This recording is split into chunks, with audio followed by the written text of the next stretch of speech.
Hello, good evening and welcome. And yes, I do have sound. I don't know why you guys don't trust me. I hope you've all been having a great day. For those in the UK, it's been a hot one. Hope you haven't been too toasty. I've been nice and cool in my office with aircon. Nice 23 degrees for the win. Love it. A quick shout out straight away to Pi Parrot, who just before this stream became a member. Thanks, Pip. And who else we got in here tonight? Quite a few. We got Global Mom, I saw, another member. Brainless Steel NL. General E. Shady, hello, good evening to you. Pi Parrot, as I mentioned. Darkman, hello, hello, hello. All the usual suspects, of course. I want to see the solar panel for a sex machine, brackets Baldy. Thanks for that, General. Key Weasel, good evening to you. 9 o'clock. It's so great to see you guys all back in again and again. Hello, Fred Bailey. And there we go, there's Pi Parrot becoming a member. Farmer's Boy, hello. We got loads of stuff tonight, and I'm glad to say MCToon is in the green room. Yay. We thought he'd be able to join us a little later on, but things have worked out, so he's with us from the top of the show, which is great stuff. I'll have some news about something, almost. I'm going to be telling you, and I should think, and I hope you've already heard of this guy, but about another Debunker. Great channel who needs some more subs. Definitely needs some more subs. And going to discuss my channel and MCToon's channel, because we have both just ticked over 5k, and also a little chat about Mr. Thrive and Survive. And I just got worried in case my sound wasn't. You guys getting me worried now? My sound is going through. Yes, so all sorts of bits and pieces. And we got Brainery, hello to you. Another member, hello. And Mohammed Shafiq, good evening, Mo. It's nice to see you about. The Snark 274727, hello. Mr. Andrat. Alan Rogers, N Space DH, good evening to you. A new name, you're very welcome. Robert Caslow, hello. And now Pinion. Is that Mr. Now or Mr. Pinion? Not sure, but either of you are welcome. And both of you are welcome, of course. Watto UK, hello to you. I nearly pressed the button and banned you by accident. I am sorry. Oh dear, that would have been the screw up for the evening. And Ilya Moon has just become a member. Thank you, Ilya. Really appreciate that. Gemini Luna, my sound is fine. Brilliant. Harry M, hello, hello. I'm struggling to keep up tonight. Crafty Keeler, good evening to you, Crafty. Oh, it's Mr. Now. Hello, Mr. Now. Haha. Right. So, a lot of stuff. First thing I'm going to talk about just before I bring in MCToon is the project. I mentioned a couple of weeks. Yeah. I mentioned a couple of weeks back about a project. It was very tentative. It's something I wanted to do, but it's very tentative for reasons of COVID and lockdown and all that sort of thing, which is all easing up. Because it's all easing up, I'm going to go ahead with this project. It actually involves a fair bit of research and a fair bit of money. It's going to cost me about £600, but that's okay. It's going to be fun. It's going to be something different that I've not seen any other either Debunker or Flat Earther do, and if nothing else, it's going to be a nice little project, lots of fun. I'm going to get my family involved and you all involved. Problem is that until quite a bit nearer the time, I can't let you in on it. No one. Not members, not patrons, not nobody. There is reason behind that, because there are lead times to it.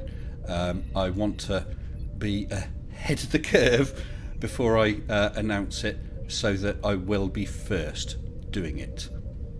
So, should be good stuff. I'm reckoning on roughly the end of August when the actual thing takes place, but announcements about it will probably be about a month before. And during that month, there will be... Oh, excuse me. During that month, there will be several videos showing progress, explaining how it's all going to work.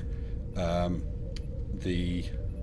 having to be careful here. The development of the project, some additional information, and then when the experiment goes ahead, it will be a good amount of video. I'm not sure, well, I'll probably do several videos, a cut down version that shows the relevant portions, and then a much longer version to show the whole thing for those who are interested. I'm itching to tell you guys, I really, really am, and it's going to be brilliant when I do. And I see I got a super chat in from Major Tom for £5 saying nothing. Tom, thank you very, very much for the super chat. I appreciate it. So I'm going to give Mr. MCToon his minute's warning before I drag him into the room. I believe his sound is all okay, because I did have a very, very brief word with him just before we started, so that all bodes well. For those of you who don't know MCToon, and I don't know who that would be, but if anyone here doesn't know MCToon, he is a really, really nice guy that really has it up here and does some great videos. He did just have his... No, we'll talk about his 5K special when he's on here in just a moment. I think that's about enough warning. So I'm going to now drag Mr. MCToon and welcome him to the channel. MCToon, good evening to you. Sorry, I'm all tongue-tied and twisted. How are you? Hey, how you doing? Not so bad. 5K. Yeah. Yeah, that was quick. Turns out if you're on Simon Dan, you get a bunch of followers quick. I should think you do. Well, what sort of bump do you think? What sort of bump do you think you got from Dan then? I got about, not quite yet 2,000, but it'll probably do that in the end. That is quite a bump. That's a nice bump, isn't it?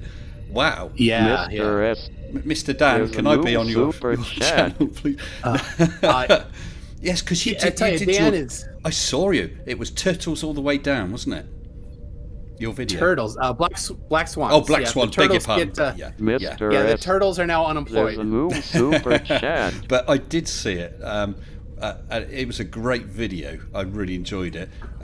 Sorry, I am going to have to apologise, because as super chats come in, I'm going to have to read them pretty much straight away, because they go off the top of the screen, and my OBS is screwed up. And it doesn't keep track. Yeah. So Brainless Steel NL, €5, a support for your project, and hi MC.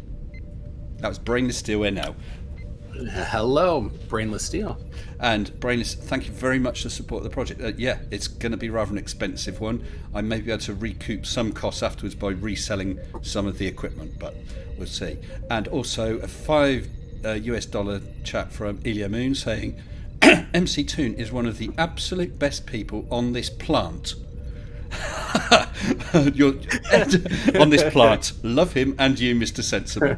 Ilya, you can have the other E for nothing. It's planet. I'm sure that's what you meant. Yeah. So thank you very much, Ilya. Well, she is probably actually the best person on this planet. Yes. Not me, but yes. What I want to know is this plant Mr. a flat S. plant or not? There's a new super chat. Yeah. So you did your. You covered a slot for Dan. So did you approach him? Did he give a shout out? Because I didn't see it, or did he just approach you directly? Well, so he did back in I think November, October last year. He did 2 weeks. He took off, and I think then he was on vacation. And then back in, I don't know, maybe February, he said he was planning on taking a vacation in May. Yeah. And would I be interested in doing a video while he was out? And then, of course, a little quarantine thing happened, and I don't think he went on vacation. Maybe he's actually on vacation this week. I don't kind of think he's not either. But anyway, so it got moved to June. Yeah. But I still had it ready. I had the video ready and sent to him a month ahead. Oh, cool. So anyway, you're all done and dusted. Yeah. So. Yeah, go on, carry on. I had the role of my patrons and members at the end, and it was a month out of date when it came out. So that can't be. Sorry, everybody. That I missed. They should have become patrons and members a little earlier, then, shouldn't they? That would have done it. Yeah. Actually, MC, you actually mentioned in a video I did just the other day, not by me directly, but by MCToon, who did a review of Flat Earth Debunkers. And for those who didn't see it, sweet. Isn't he just?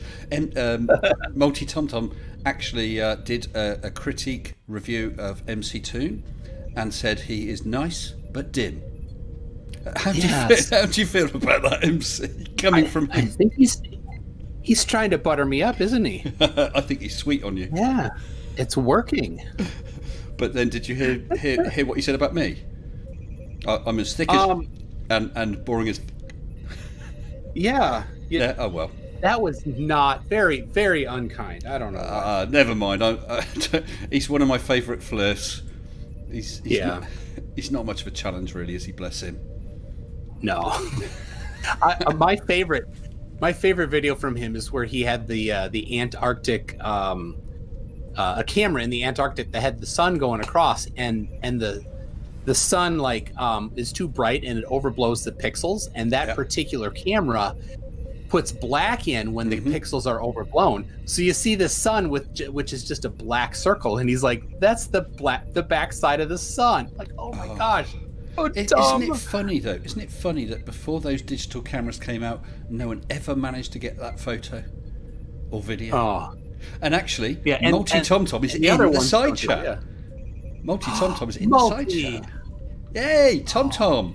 We did appreciate your reviews of us, didn't we, MC? Yeah, that was fantastic. Well done. Yeah, thank you. And it was nice to see people commenting and saying, "Oh, there's another channel I hadn't heard of. I'll go and subscribe to MC." I saw that. Yeah, so like Bob Nodell with his 15 degrees per hour. Thanks, Bob. Multi TomTom with your reviews. Thanks, TomTom. I'm sure we all appreciate it. And I wouldn't be surprised if even Simon Dan picked up the other subscriber that he hasn't got yet. Yep, he might have picked up one. So, your 5K. For those who didn't know, MC actually did invite me on the stream as well. Unfortunately, due to being at work, I couldn't make it. So how did it go? It was great. I just, it was short notice, and I had, until that morning, a debate scheduled between Jordan Sweet and Red's Rhetoric on the Star Wars prequels, and then neither of them could do it. So I'm like, all right, I'll just do the 5K. And so I just invited everybody that has been generous to me, and in the last year and a half. And you made the list, and but I know in the. Was I generous to you? What did I do? Oh, just you've I got to do that the right the hand. Oh yes. For those of you who haven't seen that, go back and see my right the hand debate and the almost debate. Yeah, but the almost debate. That's probably the best way to put it. And MCToon very kindly pre-prepared a little video for me. So that's it, buried in there. That's worth a watch. And I do still think about how you described him, which I won't share right now. Just got a super chat from General E. Shady for $2 Australian, saying multi-twat-twat is useless as teats on a bull. Mr. S. And some people do milk bulls. Sorry? Some people do milk bulls, but you don't. Yeah, don't drink it. I'm going to drop a link to MC's channel in the chat. Although it looks a little odd, it says Region 7 SBD. Do you know what that is? Or is that your chosen channel name? Right. That was. I renamed it, but it didn't. It still comes up as that sometimes. That's just an old thing I did. Some people have like this channel name that they started with and then changed it, and you stuck then with it. It was before I did videos. So but actually if it's just youtube.com/MCToon also works. Does it? Okay, let's just try. I will just try that, because that's obviously easier to remember, and it's pulled it up. So let's pop that in the chat for you as well.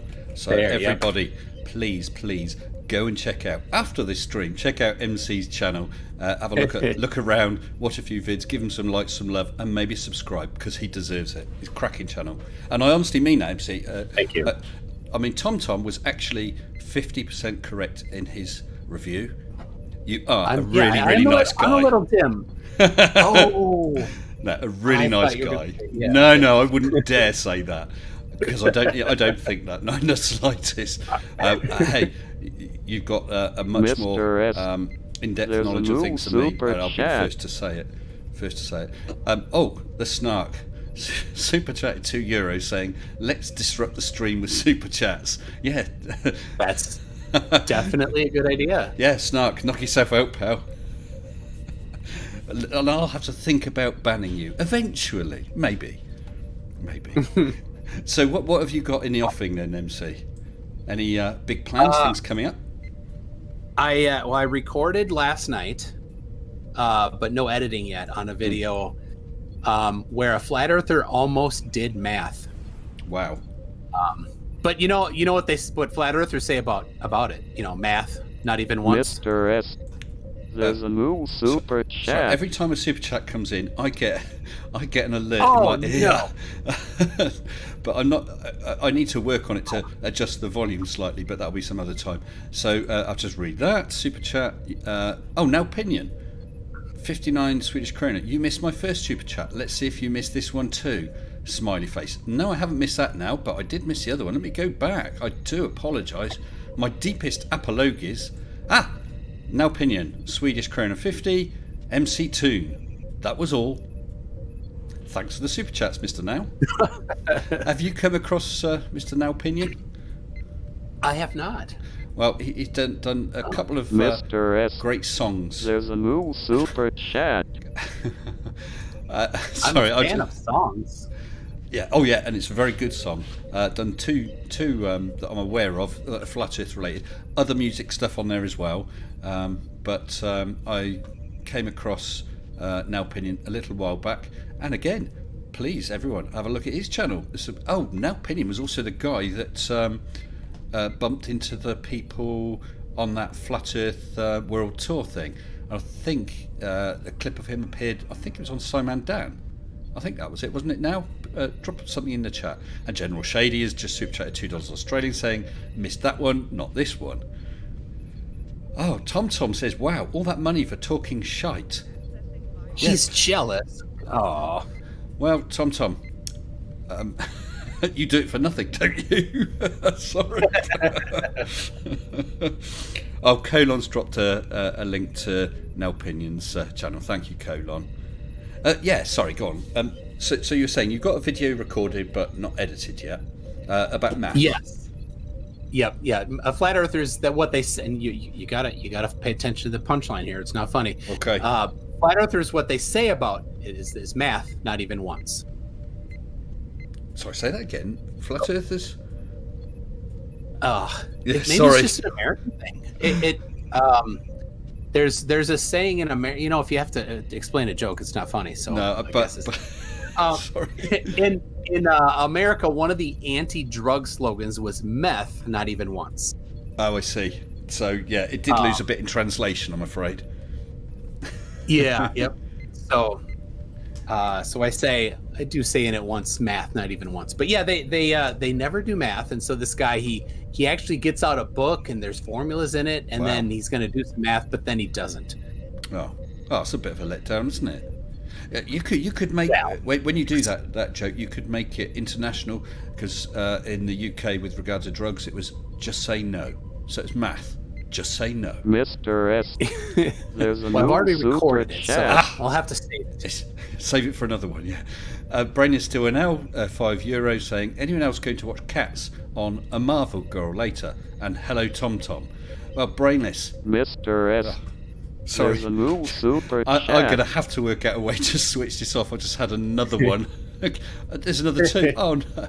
Generally Shady, 2 Australian, saying, Tommy, you sucks more than a $2 Biker Pro. Oh. Okay. And Tusk super chat is £3.33, saying, we are the Illuminati. Wow. Multi Tom, you better run away. There's a new super Don't miss chat. the snark. No, the snark. Yes. The snark, €2 saying, no, Multi Tom, it's cat food for Arnold. What, is he talking about cheese again? Mr. S. Probably the super chat There's money. a new super It could be. chat. Yes, that's true. Yeah, the snark. I didn't forget yours. Thanks to MCToon reminding me. So when's your new video out then? Well, I gotta edit it. I'd like to do it tomorrow. If I get, Okay. I should have. Well, I'm going to read another two super chats. This is going thick and fast tonight. Crafty Keeler, Mr. S. €2. There's a new Tatty super Bogle's chat. first live stream on Saturday at 4 p.m. BST. Big love heart. Tatty Bogle's a cracking bloke. Thank you, Crafty. And yeah, isn't he just? Gent is channel £2.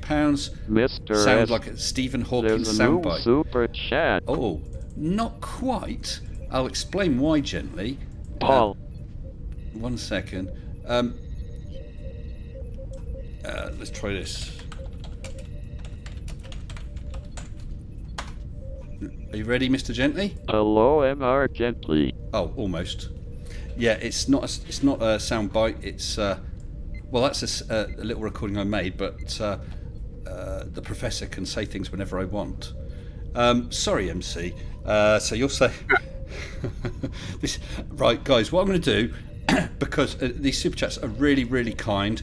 Now I'm going to read out Crafty Keelers, but then after that I won't read them out for a while and I have to scroll back. Okay, Crafty Keeler, €2, saying MCToon and Mr. S, we love you really. Thanks for that, Crafty. So what I'll do is I won't read out super chats for a while. I will scroll back later so that we can try and get a bit of a discussion going. So thank you, Dave. Yeah.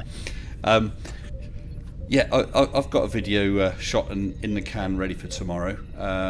It's a conspiracy theory. It's sort of related to one Mr. I've S. heard before. There's a new super I'm going to turn chat. down what I get back in my ear.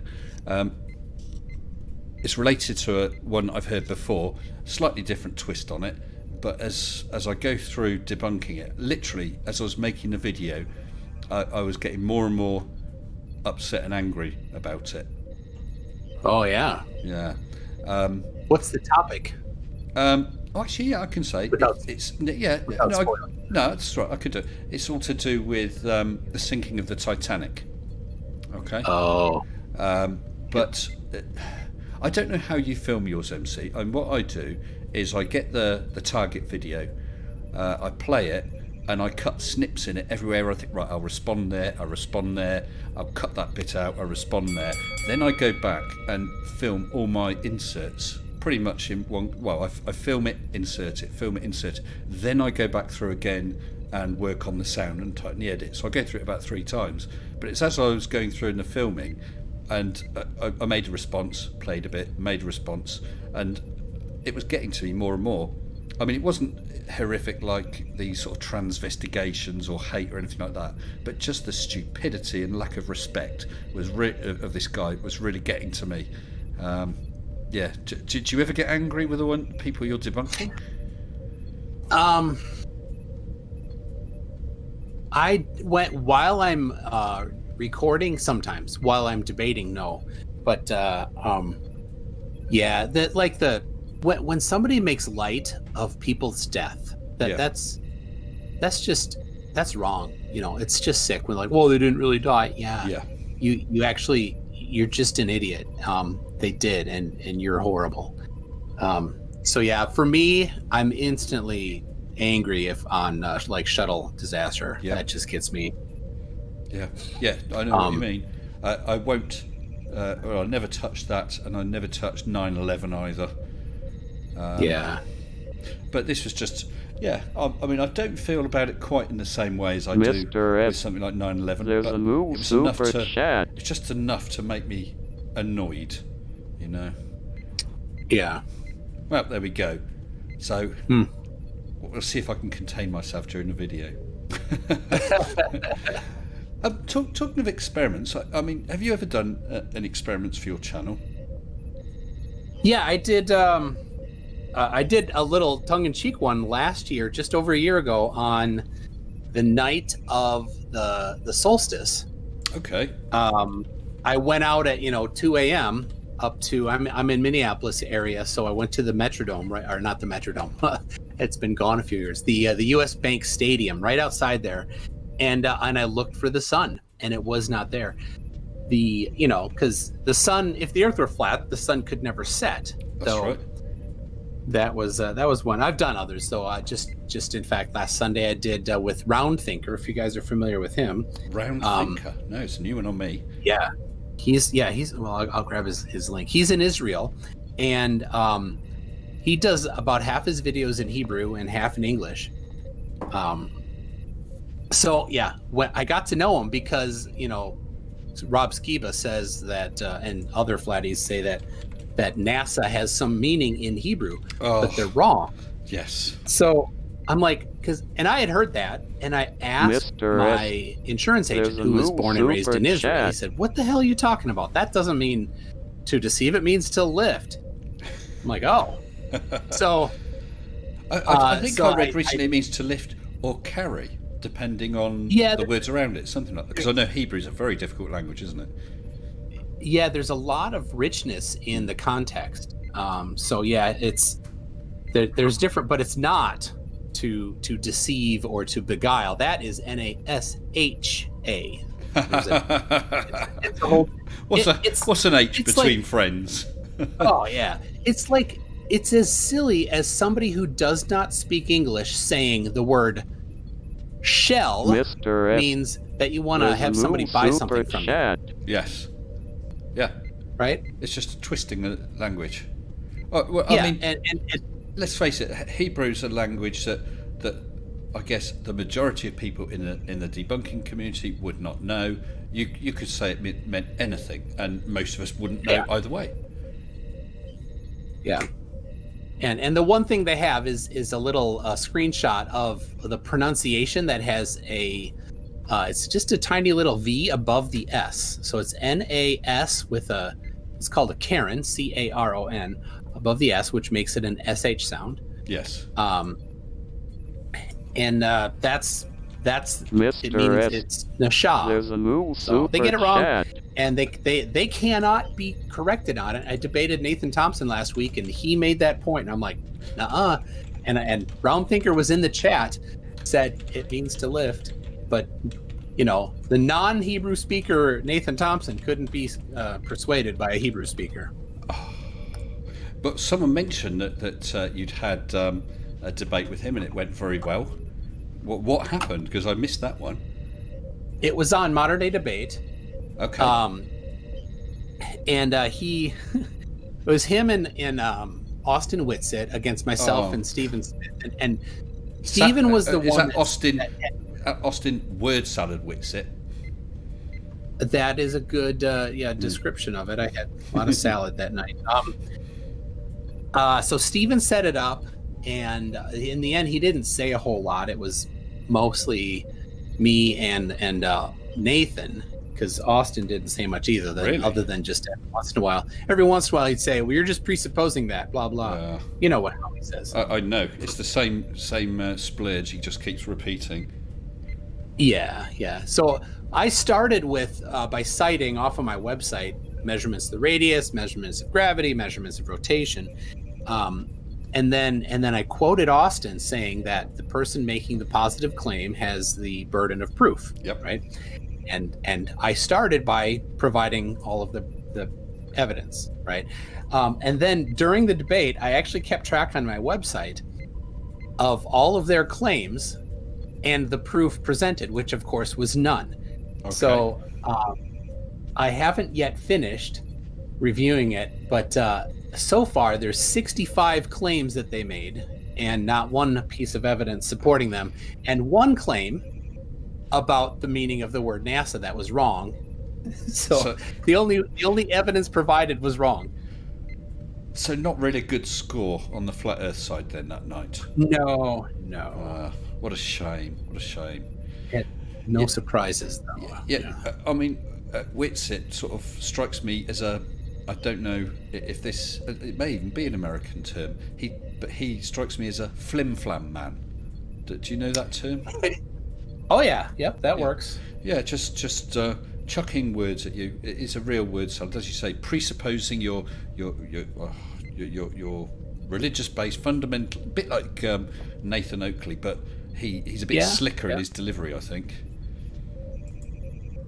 Yeah. But yeah, and not as it doesn't have quite that delivery that Oakley has, no. But yeah, he doesn't really say anything. I read a book. I think it. Oh gosh, what was it? I think it was one of the Dune series, but I'm not 100% sure. And some senior person from another planet was visiting. Oh no! I'll leave it at that. It might be Dune, might not. And they studied everything he said, and he visited for about 3 days, and he was talking, and they mathematically reduced what he had said to some sort of formula, and they worked out that at the end of his 3-day visit or whatever, he'd actually said precisely nothing. And that's how Witsit strikes me. It's all waffle and no substance at all. And I think I might have got the alert box for the super chats switched off now, so I'm going to catch up quickly because I don't want to miss them. Crafty Keeler, as I said, said Mr. Toon and Mr. S, MC Toon, Mr. S, we love you really. Then I had Brainery for Swedish krona 50. What is my purpose? You announce super chats. Oh my god. Well, I've switched him off, I think. And Gently's channel, £2, saying just spamming for the lols. Big laughy face. Thank you, Gently's. Key Weasel just super chatted $2 New Zealand. Yep, $2 New Zealand upside down. Cool, thank you for that. And the Snark, €2, saying a Hebrew is simply a very manly drink. Nice. Yeah, right, okay. And I think Tom, I think he's still around. Oh, MCToon, I see. Do you know, I'm glad. I had forgotten that you are one of my mods. You have mod privileges, which is why you were able to post that link to Round Thinker in the channel. Thank you for that. Yeah. So that's a recommendation. Actually, yes. I today actually he's been doing a little series on kind of the fundamentals of math and physics in both English and Hebrew. And today's episode 4, I did the voiceover for the English version. Okay. Well, and is that a video that's out yet, or? Yep, it's his most recent video there. Yep.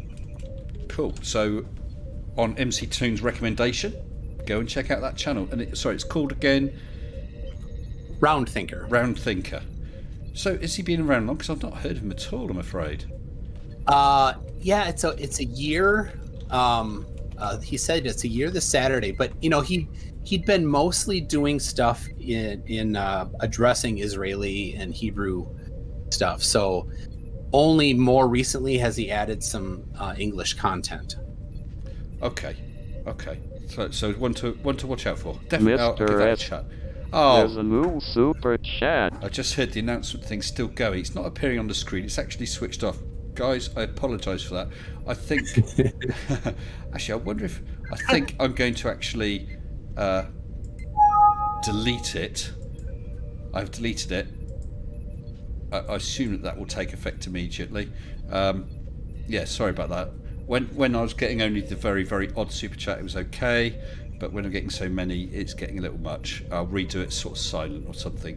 But just while I've broken in... Lael is fun. Super chat $2. Oh, $2 saying this super chat is for Roxanne. I think you need to add an asterisk there, and I'll fill in the asterisk. The asterisk says, "But not really." If you want to donate to Roxanne, awesome. Go see Ranty. And Mark Wagner. I love that. Mark Wagner $5 US saying meth joke and a Los Polos Hermanos t-shirt bonus. Good discussion, but I can't stay. Cheers. Thank you, Mark. Yeah, Los Polos Hermanos. I was going to mention that. Yeah. Fantastic TV show. Actually, is it just because the haircut that you like? Just you can be honest. It is stylish, isn't it? I think it was. Yeah, he styled it after me because he started off with hair, didn't he? Actually, his haircut was his hair was pretty bad. If you watch to the end and then go back to the beginning, it looks pretty bad. But excellent series, wasn't it? Breaking Bad. Yeah, I tell you, I only watched the first several episodes. My wife was not into it. Oh wow! So, so I didn't. I don't watch a lot of TV. If I do, it's with her. Yeah. So it's got to be stuff that she likes. So Great British Bake Off is popular. Well, I tell you what, I can recommend another one. I don't know if you've seen it, and that's Dexter. Did you watch that? America's Favourite. Yeah. It was. I think it's about 3 series. America's Favourite Serial Killer. He's a serial killer that after an episode or two you realise he's actually a really, really nice guy, and there is reason behind what he does. It's a brilliant series. I'd put it very almost next to Breaking Bad quality-wise. Very, very good, and I would recommend it. I might have that. Yeah. Is it as good as the IT Crowd though? Do you know what? I've not watched that. Sorry. What? I've not. Yeah, you're stunned. No, I've not watched it. Ooh. But like that might affect our friendship. Sorry, man. But like you. All right, people in chat here. I just if you think that it's a crime that he's not watched IT Crowd, just let him know. Or if you're watching later, put it in the comments. And people in chat, a thumbs down if you want me to boot MCToon from the stream. But actually, so the IT Crowd, so that's worth a watch, is it? It is. It's probably my favorite show ever. Excellent. Well, I think, like I said, Breaking Bad, Dexter, they're pretty. I mean, I love Star Trek, as you might be able to tell. Oh yeah. But yeah, that was very good. My problem, like you, is I don't get time to watch too much TV. Yeah, very little time. And when I do, I tend to watch films with Mrs. S. And General Shady's just super chatted $5 Australian, saying, in Oz we call Tom Tom a broken ankle, 3 foot lower than a Well, clot. hold on, I can't hear you. So you can't hear me? Hello? Have I lost you, MC? Oh, my Bluetooth is dropping out. So just a second. Okay. Well, if I lose you, I'll wait till you come back. Okay, don't you worry.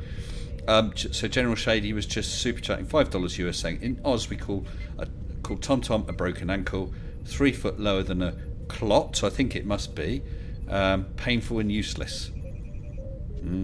Thanks for that, General Shady. How's your Bluetooth going? It's coming. Oops, wrong one. All right, I can hear you. Okay. Well, one of the things I was going to do tonight is, as I said at the top of the stream, is talk about another debunker. This guy, we had a long time back, MC. I had a challenge to people, anyone, whether they've done a video or not, just do it on a phone, no fancy graphics or anything, was a 1 minute debunk of the flat earth or other conspiracy, and I had a whole bunch of entries. One guy I particularly wanted to do one, and that's a channel called 1 minute debunk, so I only gave him a 30-second debunk slot, and he did it. He tried to debunk the flat earth in 30 seconds. Now, he's a cracking bloke, really good production quality on his videos, but there's a crime being committed here. I've checked now, and on his channel he has got where are we? 802 subscribers. He is painfully under subscribed. It is criminal. So I did chat to him the other day, and he's given permission for me to show a couple of his videos, and just to mirror him. So I've chosen some old ones because I don't want to steal his thunder with his newer stuff. Just so you get a look and feel of what he's like. So MC, you're going to get a delay on the stream. I mean, you can hear me talking, and you'll see me on the stream. I don't know what the delay is. It's usually about 20 seconds or so, unfortunately. So what I'm going to do is I'm just going to play the first of 3 of 1 minute debunk's excellent videos. Let me see if I can do this neatly. So this first one is the Earth is stationary ? So 1 minute debunk. Take it away and debunk the Earth being stationary in 1 minute.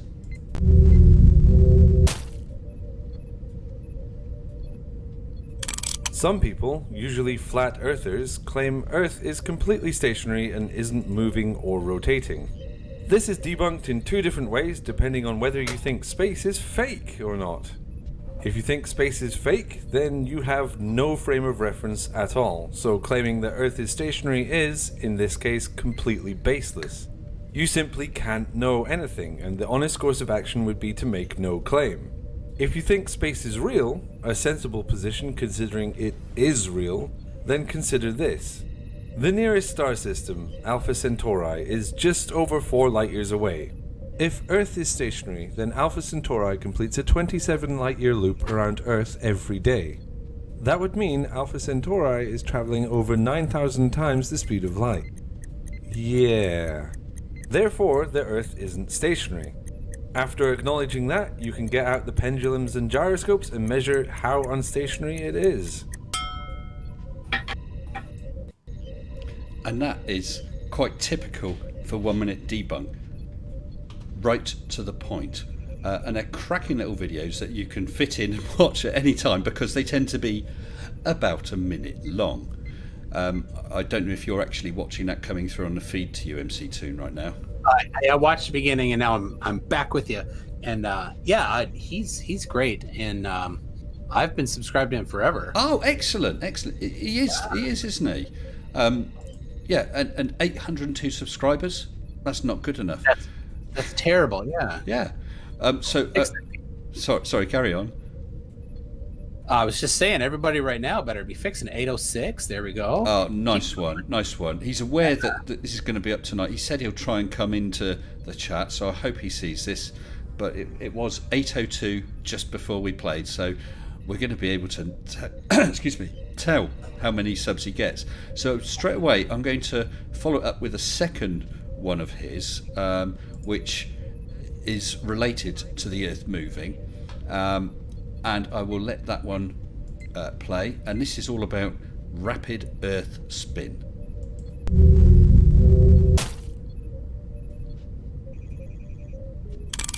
Imagine spinning through space at 1,000 miles per hour whilst everything around you remains perfectly still and calm. Any flat earther will tell you this is clearly impossible. For more than 2 decades, citizens did just this on Concorde airplanes, which have a comfortable cruising speed of 1,300 miles per hour. Speed is irrelevant, acceleration is what you feel. Of course, the Earth's rotation does indeed accelerate you away from the surface. If you do the maths, you can work out it's about 0.3% as strong as gravity, so gravity wins by a huge margin. This claim is a misunderstanding of scale. 1,000 miles per hour is a big number in human terms, but in terms of the scale of the solar system, it is essentially nothing. If 1,000 miles an hour is still too overwhelming, just take a deep breath and remember that Earth spins at half the speed of an hour hand of a clock. Now, I think you could show those videos to almost anyone, and they'll grasp the concept very quickly. You can't really argue with what he said, can you? Yeah, it's good information. Yeah, and he's absolutely right, and he delivers it nicely. I love his voice, nice clear voice, slick. Yeah, it's just good stuff, and so that's why I would be very pleased for every sub that we managed to get for him tonight, and I know he's excited about it being on here. I think that Katz might have mentioned him. Was it Katz? Someone mentioned him recently, and that's what made me think. Yeah, he hasn't got enough subs. Yeah, nice guy. Yeah, nice guy. I do. Do you have any particular favourite debunkers, MC? Well, yeah. Sorry, and I'm not fishing. My favorite. Yeah, when I wake up in the morning, I think about you. Never mind. Let's keep our personal lives out of this. No, I talk with Fight the Flat Earth and Team Skeptic kind of because I debate, they debate it. It's we're kind of sometimes swapping guests back and forth. Yeah. Because you don't want to have the same. You wouldn't want Lemon Bird every week, right? No. So. But apparently lately Team and Fight the Flat Earth, they do want Flat Earth Aussie Roscoe every week. Do they? So really? Well, I mean, he's been on there a lot. Yeah, he used to come on here. He used to come on a side chat quite regularly, and I reckon I don't know, about 60% of the time he'd then come onto the live stream just to chat, which was nice, because although he has, let's be charitable, some very odd ideas, he was always polite in chat, and I could trust him not to be f-bombing all over the place. I didn't really expect you to be doing anything like that anyway, but if the odd swear word slips in, I'm not bothered. But obviously some of these people who are just every other word, it's not really what I want on my channel. Yeah. Apparently Mike71 has just been watching your 5K special. Hey! Good. Brady Beaver got worked up. Brian Leak, I don't know if you pronounce it. He came on, and him and Brainy went at it, and Brian eventually, he was just yelling and stuff, and I'm like, I'm gonna have to mute you so that you can, somebody can respond to you. But then he left. So. Oh dear. Well, I actually muted Brainy once. Did you? So, yeah. He is rather urgent, isn't he? Yeah. He's a nice guy, but yes. But did you see that Nathan Thompson has been asking for people to go for our side to go on a stream to answer Globe questions? Have you seen that? I did. I emailed him, and he did not respond. Oh, well, I'm one up on you, because I emailed him as well. Basically said, what sort of thing, is it a formal debate, is it just an open chat, who's going to be there, what sort of days and times you're thinking of, that sort of thing, just general housekeeping side of things. And the response I got back was basically, yeah, he'd be happy for me to go on there, but to defend my religious bulltard fantasy. Do you know what I mean? It's straight away he was bang, bang, bang with all this rubbish. So and he said that he's got another stream coming up soon. So I just replied something like "biased much," and then said I'll try and watch his stream and then get back to him. Because if he gives the other side a chance to speak, and that, fair enough. But I suspect it won't be much of that. I think it will just be. I'm not going to go there just for a shouting match.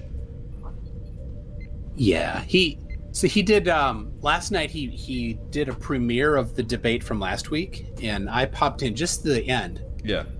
And I was in my garage, working on a screen door that I built, and I'm in the chat, and then he's like, "Come into my live stream right now." And okay. I'm kind of busy. Send me an email and we'll work something out. Yeah. And he's like, "But I thought you're painting a door. Can't you come in?" I'm like, yeah. Can you just It's a bit demanding. grow up a little bit? Yeah. Well, he has no responsibilities. He has nothing going on ever. So he's got ping pong balls to bounce. He does. I've just had a chat from David Oliver, a food-based chat for £5. I wonder if he's related to Jamie, saying, I had a curry the other day, chicken tikka masala, onion barges, egg fried rice and garlic bread 3 times, £41.36. You cannot beat a curry. I love a curry. I'll tell you what I can recommend, David, and that's shami kebab. Really nice as a starter. Definitely. Yeah, so do you reckon... Hold on a sec. Wait, I got a problem with this here. Oh, okay. £41 for that? I think Holy that's. cow. I think that's for. Well, food is a bit pricey here if you eat out, MC. I know that when it was my daughter's wedding, the new in-laws and myself and Mrs. Sensible went out for a meal, and we went to a gastro pub. So it was you know, Little it wasn't cheap. It wasn't sort of ordinary. It was just a little above ordinary price, but excellent food. And he picked up the bill, which I was going to pay, but he picked up the bill, and I said, no. But he saw it, and he looked at his missus, who also saw it, and they looked absolutely shocked. Because I know that going out for a meal in the States is somewhat cheaper than it is here. Yeah, we went to Mexican yesterday. 5 of us. It was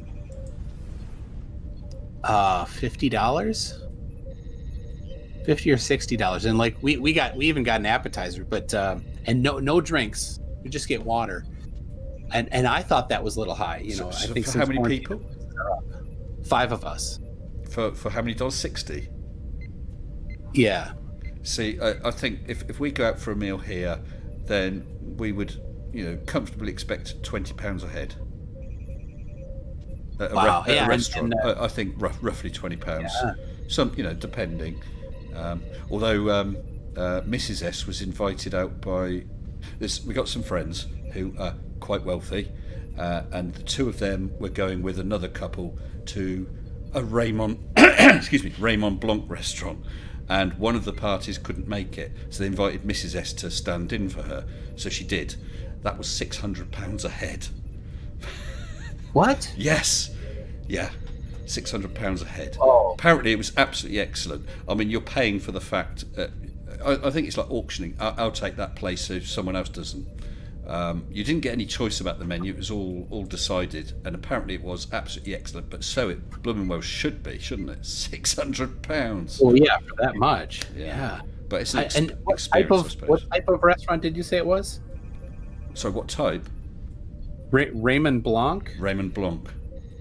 Yeah, I don't know. I'm sure he's a Michelin star. Perhaps. Okay. I mean, he's. Let's have a look.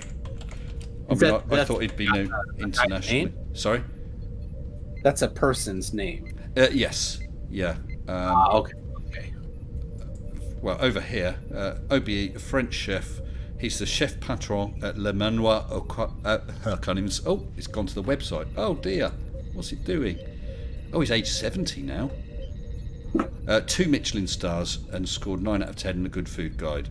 Basically, it's a top-notch restaurant. It's not. Okay. It's a cut above the McDonald's drive-through. Just a bit. Just a bit. Yeah.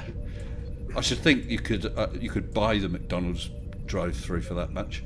I've had a super chat from General E Shady for $2 Australian saying Mitchell wants Skype podcast, Mr. S. Want in? Well, Mitchell can contact me and I'll happily discuss. Although if he's going to twist my words or try and twist my words like he did last time, I'll give him short shrift. I don't know if you saw that, MC. Did you? I saw part of it. Yeah. So basically, it was It's from Australia, right? yes. So we'd be doing the Black Swan with Modus Tollens, and I was breaking it down step by step and agreeing. Okay, got that. And I said, well, at best, what you've done is disproved the radius of the Earth, i.e., it's still a sphere, but it's a slightly different size. So they basically then started shouting that Mr. S has agreed that the Earth is not spherical. And in the end, I had to, despite, the video was there. So I did a challenge video, challenge Mitch, Oakley, Sleeping Warrior, Red Pill Philosophy, challenged each of them, just £100 if they could show me where in that sort of 2-minute clip I had said that. The only one who had a pop at it was Riley, and he failed. I was able to prove that I hadn't said it because I hadn't said it. So my money was safe. And of course, had they shown that I had said that, I would have had to hold my hands up and say, look, I spoke in error, but I said it, but I didn't. So he didn't get the money. There we go. Yeah. But yeah, Mitchell had really made a big thing of it. And it was just so disingenuous, because when I first spoke to him, I thought, okay, well, obviously we disagree about this, but he seems like a nice guy. And prior to the live stream on Fight's channel, we chatted in the green room, and that was okay. And the actual debate was nice and polite. So I was quite shocked when he basically twisted my words and said I was saying things that quite patently I wasn't. Yeah. Well, his video, I debunked that one that he had of the coin on the table. Oh, yes. Yeah, where, you cannot see the surface of the table. Yep. And then he compared it to a boat on a lake where you can see the surface of the lake. So, like, you're clearly just lying to support your conclusion. Yes. It shows, and so a nice or not, he's got a moral issue there if he's willing to lie to support his. I think so. Yeah. And if you're right, you don't need to lie. Exactly. Yeah. Well, talking about flat earthers, Mr. Thrive and Survive. Did you see he issued a challenge to Simon Dan and other globe believers recently? Oh, of course, and I saw your response to it. Oh, good. Yeah, because of course everyone started straight away saying he won't respond, he'll ignore it, or he'll move the goalpost, or both. But he actually responded. He responded in a comment relatively quickly, and then he's done a little response video basically saying Mr. S has proved penumbra. I mean, that was what the challenge was, to prove penumbra larger than the blocking object. And by definition, the penumbra is going to be. So he is going to do a full response video, and I promised I wouldn't try and prejudge whatever he says, and I'll keep to that. So I'm looking forward to seeing his response. I think people were quite surprised that, it's been quite cordial between the two of us anyway, which is nice. Yeah. And I've seen somebody else do basically what you did. Was that Robert Lafayette or someone did it with a basketball? A ball. Yes. Yeah, yep. And that was also directed at Thrive and Survive, I think, right? Yes. Yeah. So how did Thrive and Survive respond to that? I think at the time he ignored it, but I did see that Robert popped in on my comments and gave a link to his original video, which I had seen actually a long time ago. I didn't realise at that time that was to Thrive and Survive. And Robert's also posted on Thrive's response video to me. Thrive did make some comment, but I can't remember. Actually, FE peer review in side chat saying TNS is up to some kind of trick. We'll see. I put together a quick video to try and head off what I think he may be up to. Well, I have some ideas of a couple things of what he may be up to, because I was told several times that what he's going to do is to come back and say that, I don't know the terminology, but in the video I selected the white of paper, and they're saying that my selection parameters could be a little wide, but in fact that wouldn't help. The wider I set the parameters, although I didn't even know it was adjustable at the time, but the wider I set the parameters, the more of the penumbra I would take away. So I don't think that would help. And there was another thought of something he may try and come back with, and I'm ready to head that off. So I'll just wait and see what he does come back with. Looking forward to it, really. Yeah. Makes a nice change. And actually, guys, I don't know how hot it is where you are, but I'm getting too cold, which is... wow. Yeah, it's nice having a little aircon unit. This is one of these outdoor sort of garden offices, and you know how hot sheds and things can get outside in the summer. I just could not... Wait. Yeah. What? You're on the bridge of the Enterprise. Yeah, make it so, number one.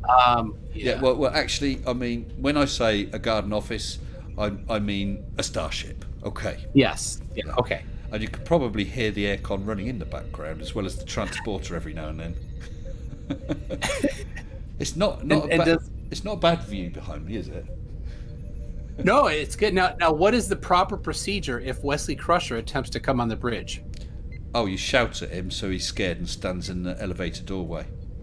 Absolutely, that's right. If he steps in, you kick him in the nuts. There you go. Oh dear. Yeah, I did love Next Generation. Yeah. I've not seen that Picard series. I must. That good? was good. That was good. Yeah. It started a little like the first 2 episodes is a lot of background, covering up, making up for lost time, and then laying the foundation for what comes later. But Right. man, it was good. I hope Good. they do another. Oh, well, good stuff. That's something else to watch out for. I've had another super chat from General Shady for $2 Australian saying, talk about Thrive and Survive. He'll say parallel rays. I got that covered. Don't you worry. Yeah. Did you ever see the series Enterprise? The one, with, is it Scott Archer or whatever? Oh, Captain Archer, Scott, someone who was in Sliders years ago. You mean the guy from Quantum Leap? Yes, not Sliders, Quantum Leap. Yes. I did. I saw maybe about half of that series, What did and you think? then I liked it. Yeah. I think I liked it better than Discovery. Yeah. I really enjoyed it. So if you only Yeah. saw about half it, did you not see how it ended then? I did not. No, I definitely should. My MC wife is a little picky on sci-fi, so MC wife. And if she's there, hello, Mrs. MC wife from the UK. She's not here. You could call her also Mrs. Toon would be another Mrs. Toon. Okay. yeah, but yeah, she likes the Western pulp novel romances Okay. and the Hallmark Sunday afternoon specials. Those are real good. Well, if she likes westerns, have you sat down and watched the new series of Westworld?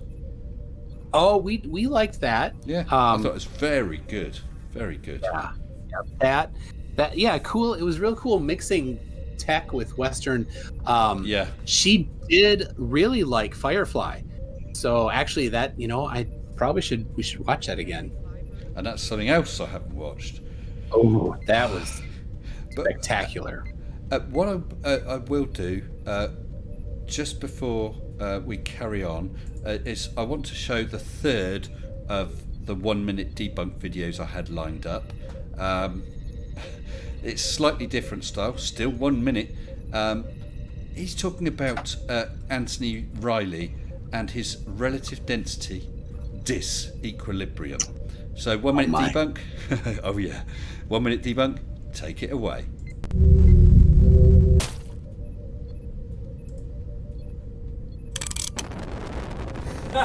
Wow! My first skydive!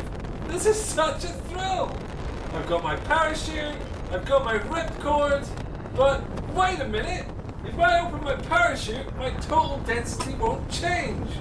Me and my parachute will be occupying a larger area, but our total density will be the same. According to relative density disequilibrium, nothing will change. Wow, there's Tony. Good job, mate. Right, let's solve this. Air resistance surely has nothing to do with it, because that's not my presumed cause. That's real science, I think. I've got to reduce my density. Oh, I know. My parachute is canvas, much denser than a human. If I remove that, my overall density will drop considerably. I'll be saved. Goodbye, Death Trap. Goodbye, Cloth. Woohoo! Tony's gonna be so proud of me. I just love it. Absolutely love it. So slightly Oh, my. different. Oh, I'll let you finish last few seconds. I know you're on a delay.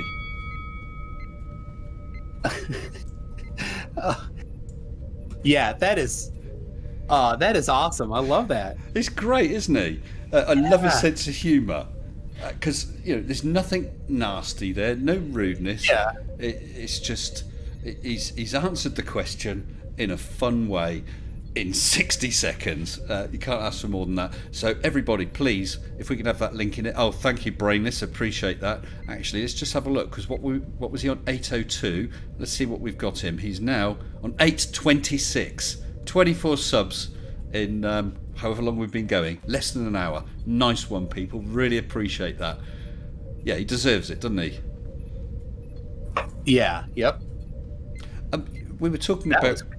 was- Sorry, mate. I that one is that's really good. The relative density, the disequilibrium that Anthony likes to use. You know, the ice cube thing, where if it's relative density, then two ice cubes of different size have the same density, and should on a balance scale should tip the same. Well, I don't know if you saw. I had a two-channel simulcast with Conspiracy Cats just less than a week ago. Yeah, that was. And he showed his daughter exactly that. I think she was 11, 12 years old. Told her about that, the two ice cube thing, and she got it. Yep. I was building my door while listening to that live. The famous MCToon door. Yes. Oh dear.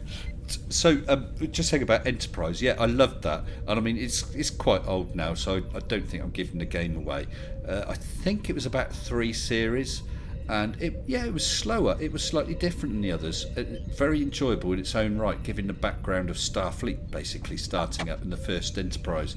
But then right near the end, you started getting Commander Riker appearing. He appeared a couple of times, and you think, well, that's a little odd. And all of a sudden he says, what is it, the holodeck off, and walked out. It was all a holodeck program. What a... Yeah. Do you remember Dallas years ago when Bobby woke up in the shower? Or was that a bit before your time? My parents watched Dallas. Yeah, okay, thanks.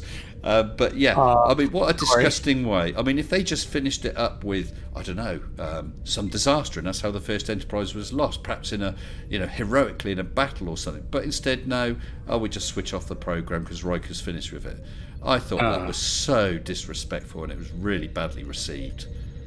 Yeah, was it meant to be, like this was history that he was just reviewing, or okay? Yeah, he was basically running it as a holodeck program for whatever reason, either entertainment or history or whatever. But it was just. Okay.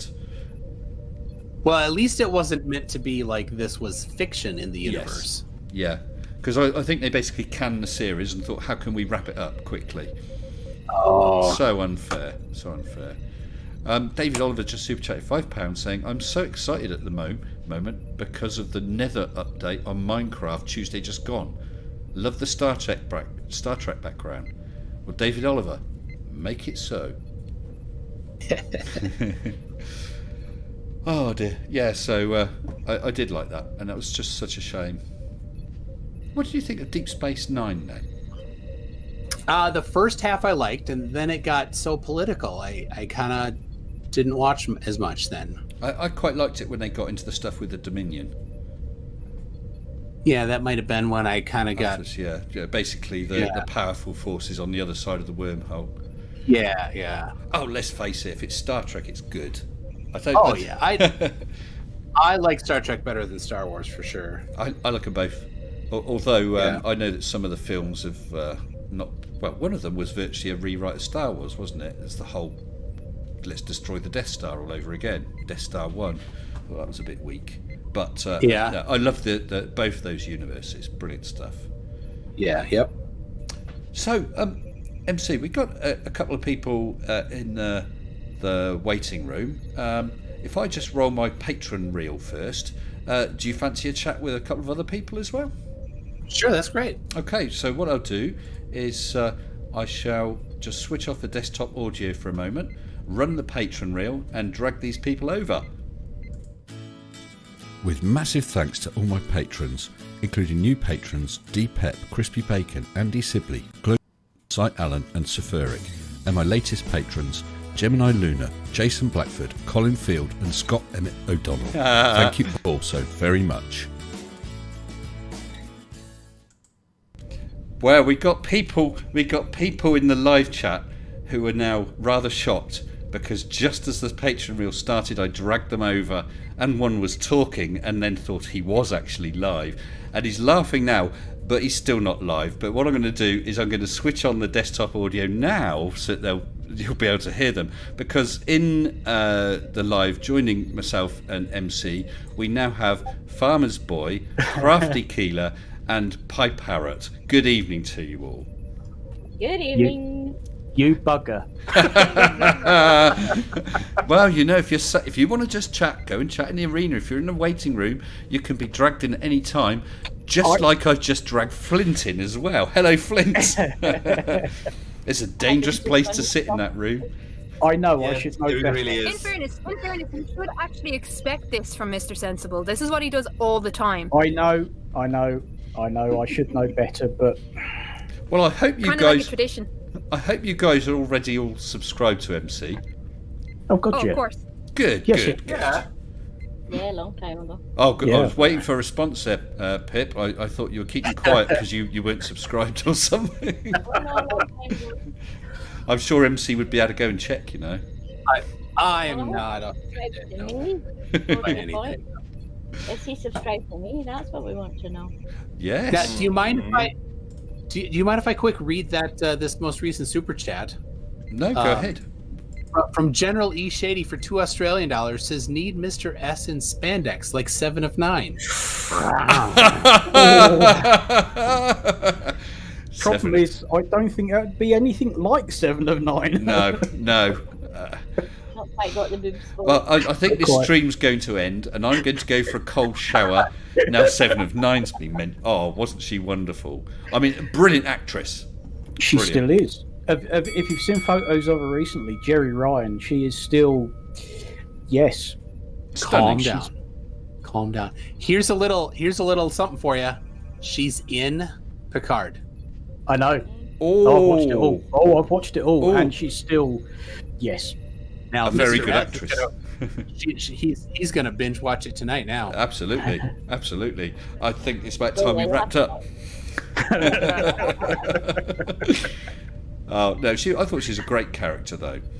Yes. Great character. And that is still, in Picard, she is still 7 of 9. Oh right. Yes. Of course, Picard set. Well, when he's left Starfleet, or sorry, I know very Yes, little about it. Yes, he's now much older, ex of Starfleet, and that's explained why he's now not in Starfleet. And you do get glimpses of Data's in there, Okay. 7 of 9's in there, Number 1's in there. There's quite a few. You'll see some familiar faces. Hold on, Data's in there. Yeah, Because Yeah. Data gets blown to bits in one of the films. I watched it recently. yeah. No, well, he's in there. Now you have to watch it to understand what the hell's going on. I think I will. Although But if 7 of like I 9's said, on there, I 7 of won't 9 understand it. I'll just sit there looking at 7 of 9. 9, yes. Yes. And she's very good. The character and how she plays it is still very good as well. It's definitely a series worth watching, and I think there's probably going to be another one Oh, on good the back stuff. of that. I would have But, thought. I have heard good things about it. So it's a good show. Well, you've now got the advantage that you can now sit down and binge watch it because they did the old trick of just having one episode a week. Yeah. And it takes a little while to get going. So you watch the first episode, and it was like, I'd sat down one evening and thought, right, I'll watch the whole lot. And of course, there's just one episode, and it's like, well, where's the next one then? Because that's what we're used to. We're used Yeah. to having the whole series in one hit. No, they had to make you wait. And it's like, oh, come on. But no, it is worth watching. It's a good series. I mean, I don't know. MC, in the States, I guess pretty much right from when you were a kid, did you have loads and loads of TV channels? In Minneapolis area here, we had 3. Just the main ones: NBC, ABC, CBS, and then Fox came in later, so 4, and then of course the UHF stations. So that was all that we got off the air. So how many channels in total could you have chosen from when you were a kid? Other than the UHF, just 3 when I was elementary. Okay. I mean, Same with us. Yeah, same here. But Yeah, we had 2. but then eventually 2. Channel 4. But yeah, so back then, when you went to school, or I presume you went to work, there was so little choice. You'd be talking about watching the same things as everyone else. Although now you've got Netflix, you've got various online channels, You can watch stuff on YouTube. You've got various satellite from around the world, and every single person you know could be watching something different. There's a lot less to talk about. It's a shame, really, because that was a nice side of it. Yeah, it was. You'd go to school and then to be like, "Did you see Knight Rider last night? It was so awesome." Yeah. Oh, Peter Quinn's just explained. Data downloaded his memories and experiences into B4. Right, yes, because B4 was the sort of simplified pre-version of Data. So that explains. Because I know, yes, at the end of the film, he was sort of humming some tune that Data knew or something. That explains it. Thank you. So B4 becomes Data again. I didn't want to tell you too much more because you really need to watch the series. Yeah, and I will. None of this. Oh, spoiler alert. Okay, it looks like Pie Parrot just fell out of chat accidentally. I'll just let her know. I'm going to get her back in a second, so she sees. Yeah, I mean, Discord is acting very strangely today. Is it? It's the heat. It's the goats. It's definitely the heat. What's the heat been like in your part of the world then, farmers? I topped out at 29, I think, at about 2 o'clock this afternoon, and I am currently at 23 degrees C. Well, my fish tank, which should stay at 25 degrees, is at 27. Not good. Yeah, not good. Some ice cubes. Well, I've done that before, filling sort of plastic milk bottles with water, freezing them overnight, and then sinking them in the sump tank. That will take about an hour or so to melt. It does not take long. And the other thing is to run a desk fan blowing across the surface, forcing evaporation. Surface evaporation. That helps as well. So. Oh, Crafty Keeler's dropped out. Oh. I think she's probably done the same as me. Well, she did say that Discord has been playing up, so we managed to get you back. Yeah. Oh, someone else has just dropped out. Will come in. What's going on? What's going on? I don't know, because it's been running fine with. It's been running fine with MC. Ugly German True says, "In what way is 29 degrees centigrade heat?" To us Brits, yes, it's heat. 29 is a nice winter's day. 26 degrees it got up to today. Yeah, but Hugh, in what way is 27 degrees bloody freezing, mate? Fahrenheit. It's freezing Fahrenheit. What are you talking about?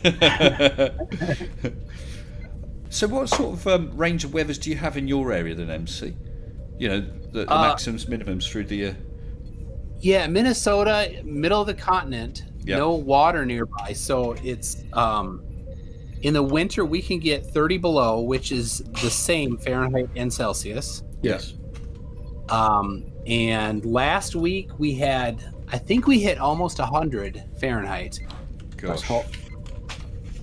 So you're still doing Fahrenheit. That. I can't convert that. I'm sorry, that's maths. Yeah, it's not real money, is it? No. Yeah. Not anymore. No, not anymore. Although we'd still talk about, it's 70 degrees, be a nice day. It's in the mid 90s, but yeah, it's odd, isn't it? How you do start to get used to a different measurement system. 100 Fahrenheit is 37.7 Celsius. That's hot. Oh my God, that's hot. That's. I'm just going to sit here and melt hot. Well, the hottest. I see Tuss says last time he was in Oz, it was 44. Hottest I've ever been was when I was in Arizona, and that was 42, 43. And yeah, it was really, really hot, burning hot. You could feel but it felt, as long as you stepped out of the sun, it felt okay because it was so dry, no humidity. That was okay. Yeah. I can't imagine such a wide range from winter to summer, MC. It's a huge swing. And Punchy was in the chat here a little bit ago, and he's just a couple hours north of me in Canada, and their weather's pretty similar. They're a little colder than we are, but yeah, it's you kind of get used to it. This time of year when it's 85, that's okay. Yeah. Well, for me, and I don't know what it is in Fahrenheit, but about 23 centigrade, I think is lovely for me. To be honest, I don't really do heat, not in this country anyway. So I left. I've got a big glass wall here, but it's one of those folding walls. So I concertinaed it back from about 8 o'clock this morning. Opened it and went back up, and then when I came down here, closed it, aircon on. And it's reading 24 degrees in here right now, so it's nice and pleasant. It's probably about that outside, so yeah, I just don't do big heat. I think that if you remember, I think it was last year when we had that really hot summer, and I think I recorded. I think I got up to 38 degrees out in the garden because I just stuck my thermometer out there just out of interest to see what it was outside, and I think I got 38, and that was. That's too hot to take the motorbike for a spin. Yeah, that's not so.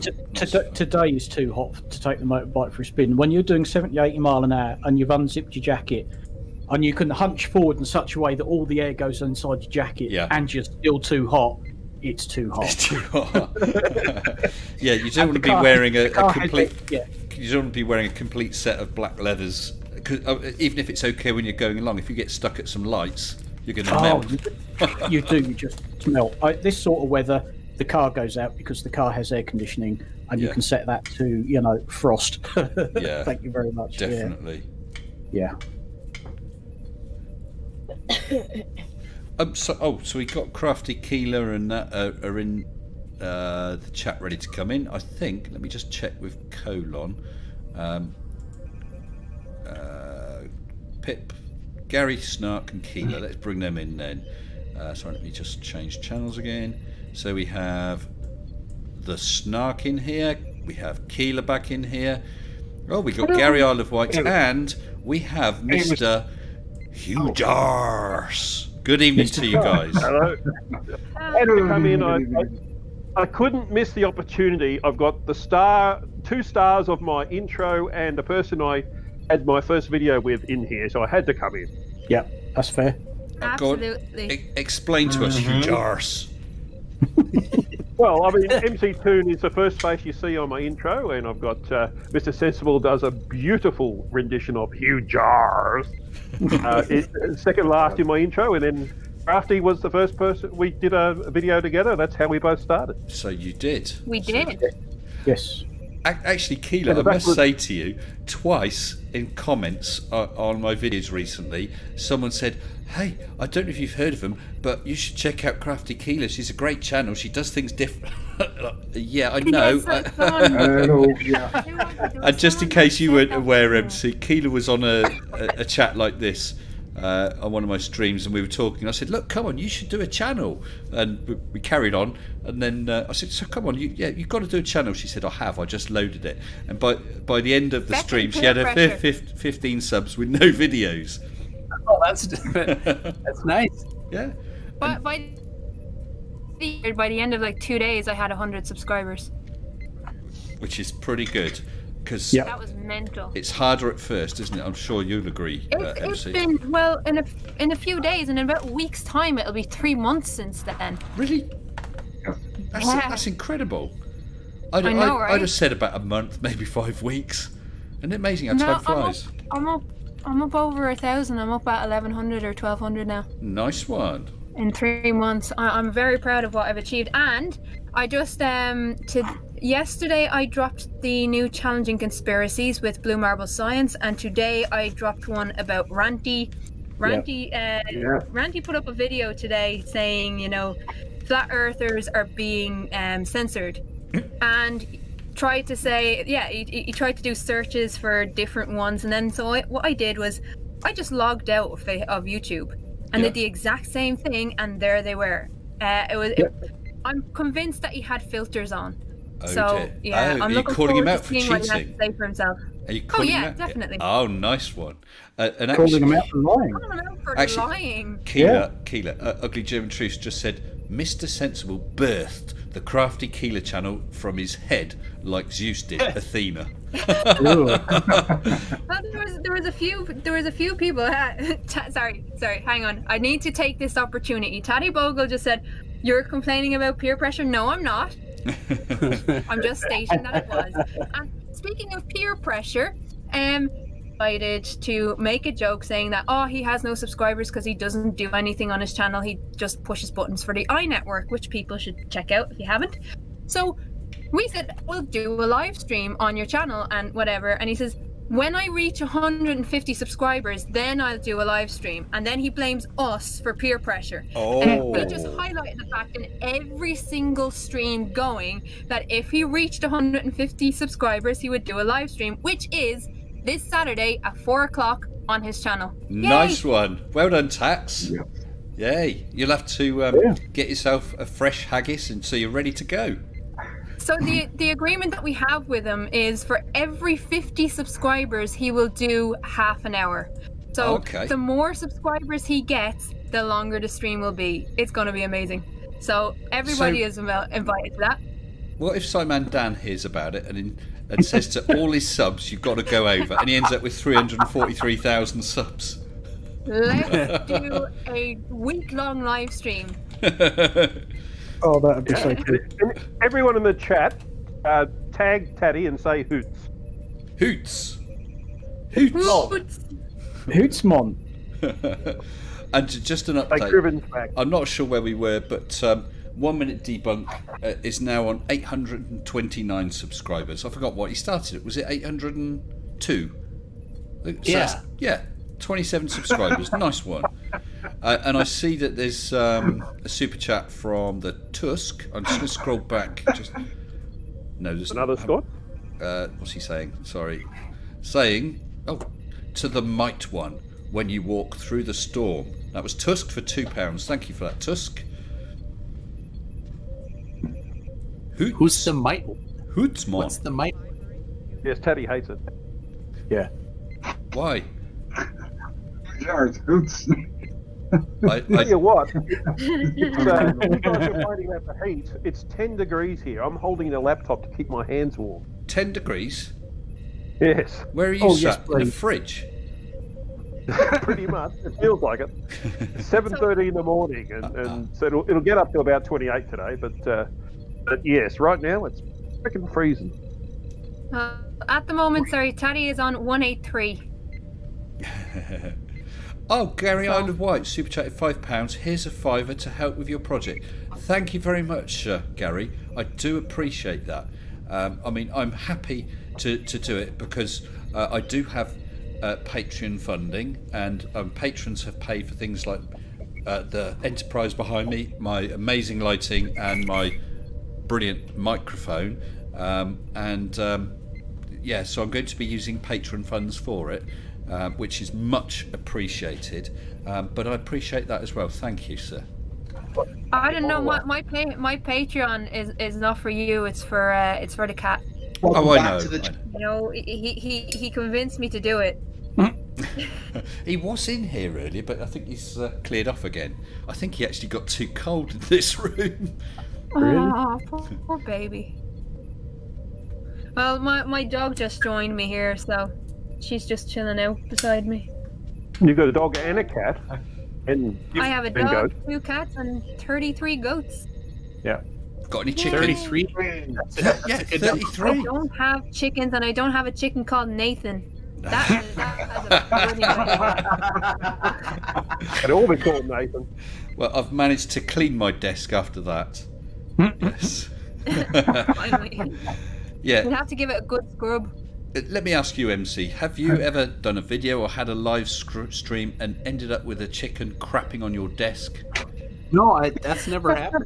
Yeah, it must Nathan Oakley has never shown up. No, I think it's just my bad luck. Never mind. Hey, have you ever appeared on Oakley's channel then, MC?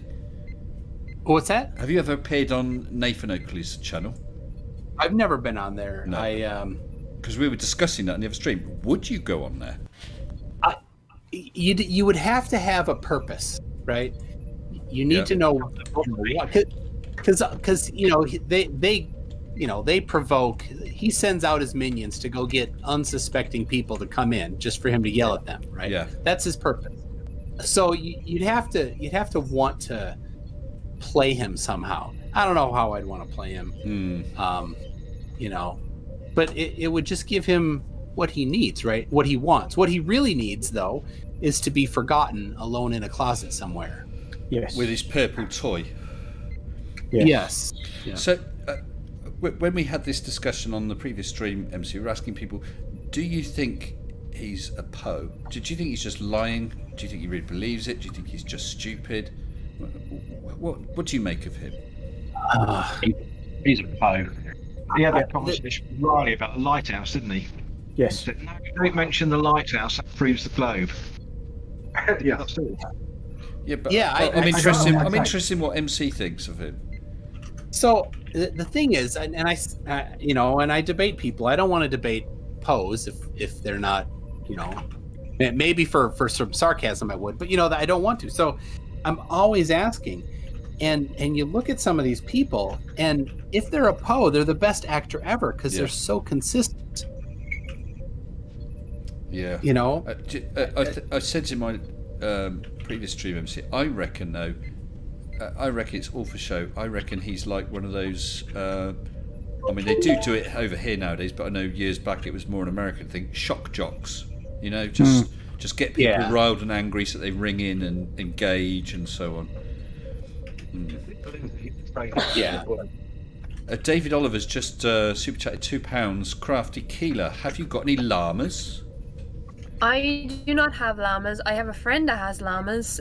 Don't we all? About an hour and a half. No, she actually has a llama farm. Llama. An hour and a half drive from me.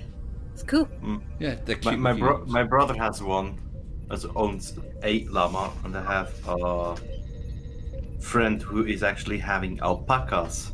So yeah, mini llamas. Cute little ones. I have 2 friends with alpacas. They are about the same.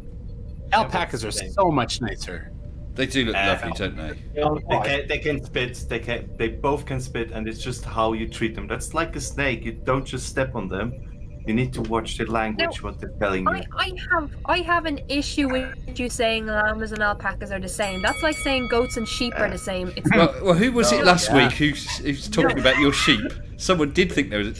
Conspiracy Cats was talking about your sheep. Yeah. Yes. Yeah. That was embarrassing. By the way, I put a picture in the general chat. The picture where Nathan admits that that lighthouse is a trap. That's the conversation. Yeah. Between him and Riley. Well, General Shade is super chat $2 Australian, saying violence is bad. Bashing Oakley would be great. Not that we would ever recommend anything like that. Oh God! I could hold him. You slap him. Just a bit of globe slapping. Views expressed on this channel aren't necessarily Mr. Sensible's. No, definitely not. Nice one. Actually, I should probably. Actually, that's not a bad idea. I think what I will do, in all seriousness, is put a disclaimer in the description, just explaining that. But that's probably wise to have that covered. Although I've never had anyone who. I've had people I disagree with, but I've never had anyone say anything absolutely horrendous. Do you know what I mean? That I'd have to. Thankfully, they've all been pleasant guests like you guys and MC here. Yay! I hope you all saw. I hope you all saw Multi Tom Tom's review of MC and myself. Yeah, I've seen it. Not exactly glowing terms, were they? Well, I was always friendly to him, so. Yeah. Over friendly, maybe. Well, I guess MC. All publicity is good publicity. I mean, we know that you gained at least 1 sub because of Tom Tom. Yeah. That overlapping with the Simon Dan boost. I mean, they're about even. Yeah, definitely. I still can't get over that. A 2,000 sub boost. Nice. Very nice. Yeah. We got that boost from being in my intro. Well, there's that as well, yeah. Well, of course, yes. Obviously, yeah. Yeah. Of course. Sitting in the Simpsons living room. Yeah. Oh, Surf has just super chatted $2 US saying. Super chat $2 US saying Tatty is currently 11 away from 200. Fix it. I would, but I'm already subscribed, so Same here. I'll go. Sorry, go on. I'll go through my 700 sock accounts. I guess I'll have to. Well, I've just made it 190. Oh, tatty. So he should be on 190. 191. Someone else did it as well. He's nearly there. You've known Taddy all this time and you've only just subscribed? Wow. Well, yeah, he's tatty, isn't it? Actually, I didn't know he had a channel, to be fair. I did not know he had a channel. He's always been... he doesn't, but he has now. Well, there you go. So I couldn't have subscribed to him before. He's one of those guys who does tons and tons of backroom work, although he does talk on the shows, doesn't he? He does. Yeah. But I never knew he had a channel. One of those people like Colon Plays, who is right now sat in my live waiting room every time. Sat there helping out. Ardawan, they're all just awesome people who basically make everything work for everyone else and don't get enough credit. They're just awesome people. Definitely. Yeah. Don't forget Boolienator. Boolienator, yes.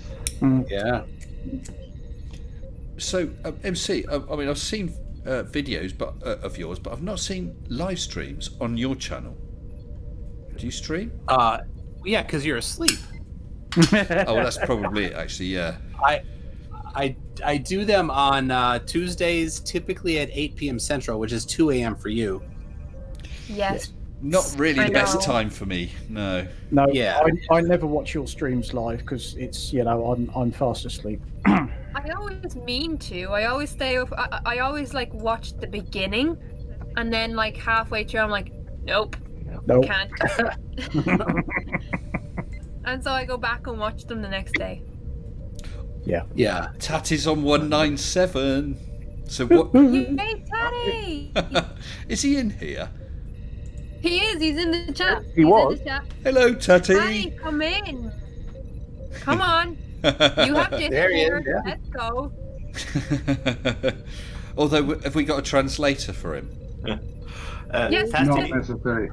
Pip is there. Pip's here. We're good. Oh, yeah. I'm not a native speaker and I can understand them. What's the problem? Come on, Tatty. In you come. I don't know. Yeah. Oh, he's getting bashful. MCToon, I have a question. If you're doing something before Saturday, if you're doing something before Saturday, MCToon, please advertise his live stream. I'll drop a community tab, community post for it. Nice one. There's a lot of live streams on Saturday. There's Schrodinger's cat has his 10K. Yeah, I will be on that as well. I've been invited on. Woohoo! I will be at my nephew's graduation party. BST. You'll be at your nephew's graduation party. Yeah, but I recorded a video just for Mr. Cat. So nice one. And it's been sent to Bool already. I tell you what, I love that man. Bool is just amazing.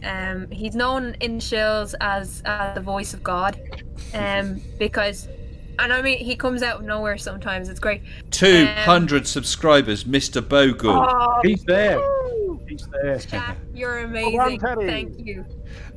Sorry, MC. Just a couple minutes ago, you said you had a question for I someone. do. So you say colon. Yes. Is that how you pronounce COLON? Yes. In England? How would you say it? Colon. We say colon. Colon. A long O. Colon. Yeah. A long O and like an I sound. What about that Powell? Remember back in the Iraq wartime? Colin. Colin Powell. Is that? His name is actually Colin. Yeah. Yeah. So the name we say Colin. Right, like we do. Yeah, and I think it's spelled COL. It's COLIN. Yes. Yeah, we. But he calls we it Colin. give the. Yeah, we. Yeah. So yeah, we swap the I and the O, I guess. My wife used to call the Solent, and then told me I was pronouncing it wrong. Solent. Yeah, the Solent between the Isle of Wight and the mainland. Yeah. And she told me I was pronouncing it wrong. And How does she pronounce it? Solent. And you pronounce it? Solent.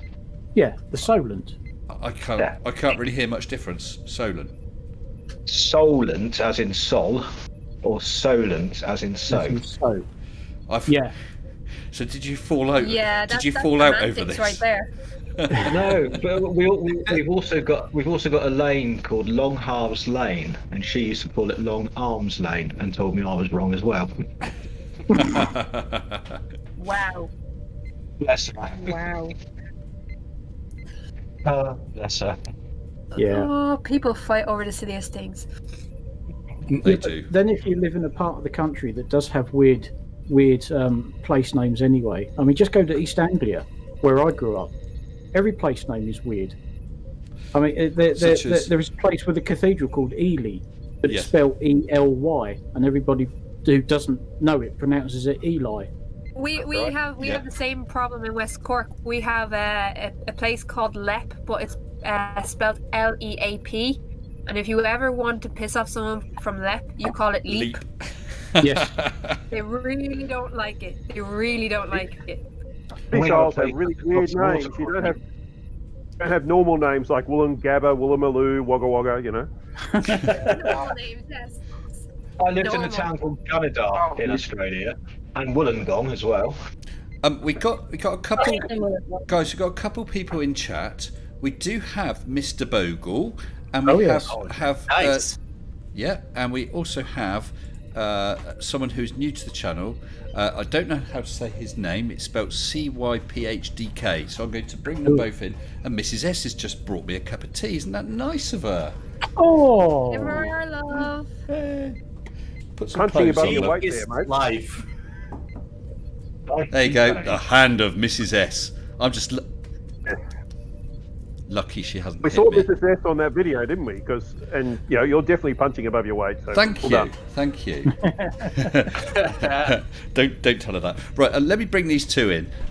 So we have. Let me bring Tatty in first. Oh, hello. Good evening to you, Mr. Bogle. And Tatty. oh, he's shocked and stunned. And I'm going to bring the other guy in. Hello to you. I don't know how you say your name. CYPHDK. Good evening. Cypher. It's short for Cypher, and then DK for my country. Sorry. Germany. So how are you? I'm doing great. So I'm just trying to get your sound adjusted. Can you just say something else? Yeah, I'm just saying I'm doing great. Okay, good. It's a bit quiet, isn't it? Yeah, I've got them up filled now. The thing is, it's appearing on the desktop audio at the right volume, but you sound very quiet to us. That's odd. That's a little better. The gain on your mic. I can try and put it up. Well, you're coming through. There's no problems. It's just a little quiet. You are understandable. You might have to shout a bit to get heard. What? Patty, understandable. Oh, sorry. It might be better now. I took noise cancellation off. Yeah. So. Anyway, don't worry. Yeah. So it's your first time on here. So, can we ask if you got a channel? What?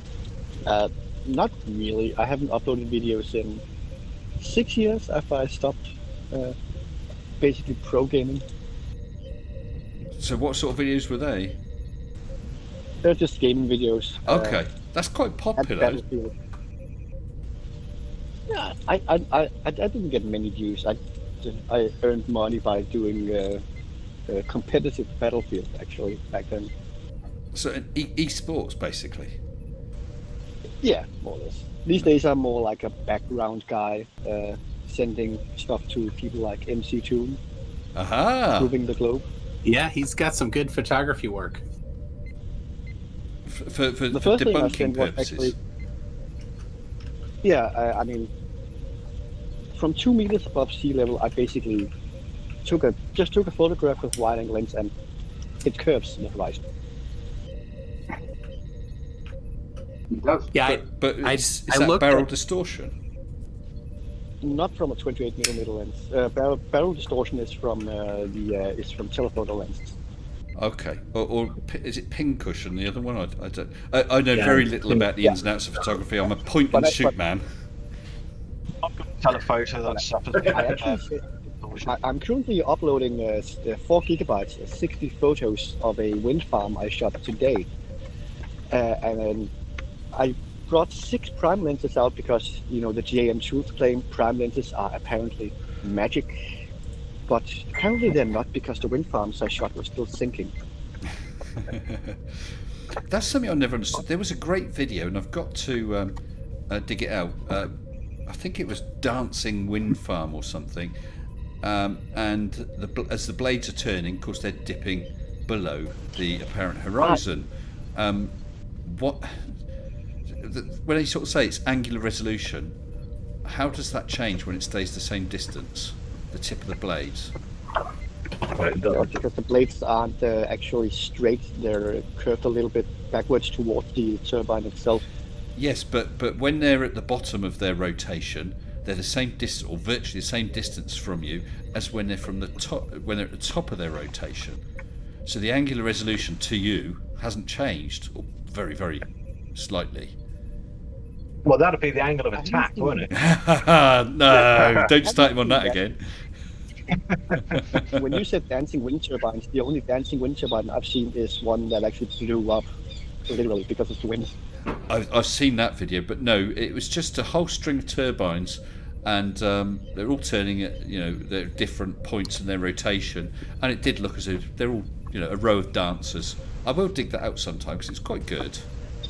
It could be.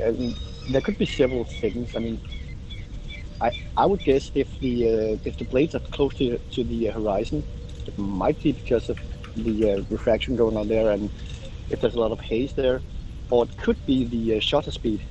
Yeah, but I think they were claiming that it's the angular resolution meant that you can't see the blades. They were dipping out of sight. They were dipping out of sight.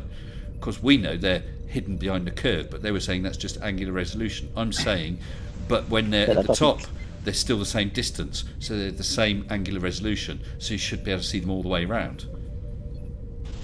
Blurs won't understand what a rolling shutter that's is. If the wind turbine is facing you. I know the ones produced here in Denmark, they can turn, the head can turn to face the wind. But, I mean, if they're head on, no, they don't actually change that much. I mean, what is it? The ones I photographed, I checked, they have a 93 meter span, the diameter, and it might go back like maybe a couple of meters, but it's not a lot. Yeah, well, I mean, we know what the reality is. Oh dear. Well, actually, it works against them because unless you're at a really high elevation, when the blade is at the top, it is farther away from you. Yes. Than when it's at the bottom. So absolutely, the top of it should disappear, get cut off somehow instead of the bottom, if it's angular resolution. Basic trigonometry confirms that. He said, "I've heard a flow of brains disappear from the bottom up." But also, of course, assuming that blade, that set of blades is pointing to face onto you, then the actual what do you call it, the mast, if you like, that's further away than the blades, although that's wider, of course. So yeah, so why does that disappear? I don't know. We know it's all a load of crap. Have you ever seen those things close up? Those blades, they build them here on the island, and you can stand up inside them. I know they're vast, aren't they? Yes. They're absolutely enormous. Mrs. S went. They I have... was going to say, Mrs. S went up a wind turbine somewhere in Norfolk where her parents lived for a few years, and they did. I wouldn't go up one because apparently they were wobbly in vibration. I don't do heights, but she went up it. Me neither. I wouldn't go up one. But no, I've seen them. They've got this enormous barge which they load them onto, and they sail it up the River Medina. And it has to have a pilot boat to guide it because this thing is absolutely enormous. But you can go in the route of that thing, and you can stand up inside it and not be able to touch. Put your hands above your head and not be able to touch the top of it. You have no idea of the scale, really, do you? No, they are enormous. They are unbelievably huge. You're used to seeing them in the field from a distance. Yeah. Yeah, you want to stand next to them when it's down on the ground. Anything like that size. I mean, the closest I've seen to anything like that. My now ex-wife abseiled down the outside of the lift tower in Northampton, which I think know that was, tower. I've seen yeah, that. 410 feet, I think it was.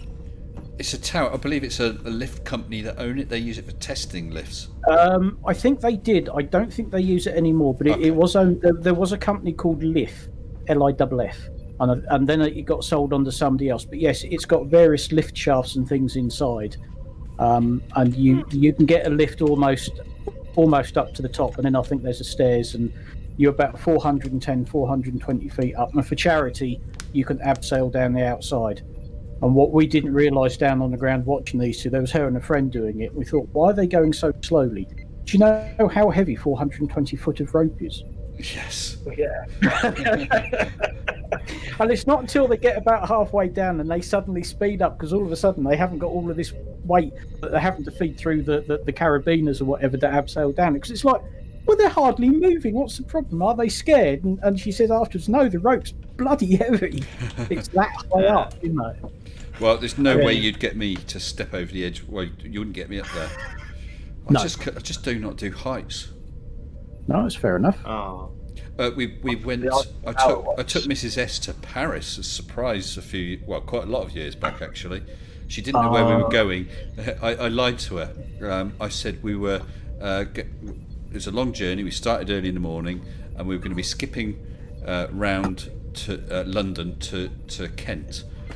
Just in case she was half awake, because I knew she'd fall asleep, which she did, and I thought that then she won't be surprised at the direction. She just thought we're going to a hotel, and then of course I woke her up at Heathrow Airport and said we're going to Paris. I showed her the tickets, so we went for I think it was a 4-day trip. So I did go up the Eiffel Tower. I forced myself, and it was amazing, but I was absolutely petrified. But it had to be done. Isn't it? It goes out at the bottom, and you lean over that very top platform, and it's just so disconcerting. I've been up there. Very, very weird. Did you walk the steps or take the elevator? No, we took the elevators. Because with the elevator, you go higher. You take the steps, and you can't go to. So we went up. We didn't know that. We went up the steps, and then the day after or the one after that, we went. Once we'd realised, we did the elevator. But I also remember when we were flying into Paris, it was a very clear day, and you could see the city. It always looks like a Google Maps, and then suddenly there's this bloody great tower stuck out of it. It's quite incredible. Yeah, it's quite like a needle sticking out of it, but it's very impressive up there. I did enjoy it. Yeah. Have you ever been to Cologne? Cologne? Yeah, I have been to Cologne when I was a kid. You know what's something funny about the city is actually that no building is higher than the dome, which is in the middle of the city. So because some buildings were built before they made this regulation, they are building down the buildings, so they are no longer higher than the dome. Oh, they took some floors off of them. Yeah. Wow. Well, the same used to be true of Utrecht with us. We have the Dom, which is sort of the dome, and it has been very long like that. So you couldn't build any higher than the Dom in the center of Utrecht. Just as a point of interest, Bomber Harris during the Second World War gave the bomber stream strict instructions not to drop bombs around the cathedral at Cologne. Yes. And there is a chunk taken out of the wall where some flying masonry hit it and took a chunk out. But strict instructions not to bomb the Dom. Yeah, but that was like to give him credit. I'm not sure that's the right word, but Hitler instructed his bombers not to bomb Oxford. That's why Oxford was able to be used as a place for the kids from London, because he loved the city or the look of the city. So that was never bombed. That's right. Yeah. Oh. Just really quickly, because my internet is really bad tonight. There's a thunderstorm coming in. But Tatty Boga will sit there on mute all night if you don't talk to him. That's the way he gets around the shills all the time. Speak Yeah. He's probably Taddy polishing his Bugger. haggis. Come on, Taddy. I'm used to it. I can't speak. Taddy, if you speak now, I actually will send you a beer. Free beer, Tatty. Come on, Mr. I've got 201 subscribers. Come on. I'll fire on that radar after and He's it's not going to about speak, half is an hour he? before it's landfall. He's not going to speak. He's not biting. He's No, not leave biting. him to it. That's Up all to right. your That's all right. So, I guess he's going to have to do a live stream. Is that right then, Keela? He will have to do a live stream on Saturday Yeah. Well, you at 4 o'clock BST. Woohoo! And he agreed. He agreed at one point to do it in a mankini. ah. Ah. I Would will you make like to sure. clarify this, So you Taddy? say it's 4 o'clock. You say it's 4 o'clock, Keela. 4 o'clock And if BST. he's wearing a mankini, then I'm not going to watch. And he whistled though. Well, he's also made this thing. He's also said this thing that if there's no one watching, can he cancel the live stream? No, he cannot, because what will happen is I'll come off the panel and I'll be the audience, and then he'll have to entertain me. Oh dear. Oh dear. Oh dear. Oh dear. Tatty Bogle has made the ultimate excuse and says Discord's not working. Okay, what I'll do is I'll take him back out of there. It does play up. It does play up. And of course, Scotland is... It is actually playing up tonight. Yeah, well, Scotland is in the north. I would have thought that the signal would flow downhill more easily, but apparently not. Never mind. Yeah, Never well, mind. Maybe Nessie did something with the line. Maybe it is. You get the issues with goats attacking your internet. I'm sure that there's wild gangs of haggis are wreaking havoc with the fibre cables up there. Oh dear. Well, do you know what it is? It's not just that. It's the fact that there is a thunderstorm rolling in, and that for me is messing up like everything that I have on Discord. I can watch the stream from my phone perfectly, but my laptop, Discord is just messing up all day. Yeah. Yeah, well, I've had that problem before where people in Discord apparently start breaking up, but it comes through to stream absolutely fine. It's really weird. There we go. The only problem I hope ever it's have coming on through. Discord But what I'm going to do is I'm going to jump back into the chat, if Keith. that's okay. Yeah. And MCToon, congratulations on reaching 5k. I'm freaking delighted for you. And yes, Taddy Bogle on Saturday. Woo! And go on, actually, Mr.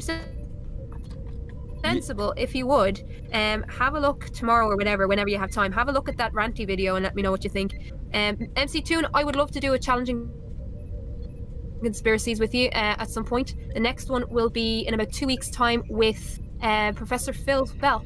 That's the next one. Ooh, all right. Fancy. So, I will chat to you later. Okay. I'll be in the chat. All right. Bye, people. Take care. Bye-bye. Bye. Bye bye. Bye. Thank you. And she's gone. Oh! Sorry, I moved you out, MCToon, by mistake. wow. Sorry about that. I thought. And if Tatty's worried about performing in the mankini, I can whistle him if he wants. You could do Come on, what? Team Skeptic did it. Well, the running joke is Team Skeptic appeared in the mankini and he can't whistle. Right. So you're going to have a Tatty in a mankini and your whistle, so it's a better show overall. Yeah, I can whistle. By the way, Quite good. Mr. Sensible. Yeah. Have you heard about the falling out between Ranty and Sleeping Warrior? Oh yes, all about Roxanne. Yeah. Yeah, that's epic. That is. We'd like to see him fighting in amongst those idiots. But I still can't work out who is supposedly taking who to court. I don't know. I think they're taking each other to court, aren't they? Excellent. I think Sleeping Warrior thinks he will represent somebody who apparently doesn't want to be represented. Maybe. Well, we have Mr. Bob, the science guy, is dropped into the side chat. Hello, good evening to you, Bob, or good afternoon. Bob, if you would like to, it's up to you. If you would like to jump into chat for a while, you're most welcome. there should be a Discord link down below. And if you do, you just jump into the live waiting room and I'll drag you into live and we'll have a quick chat.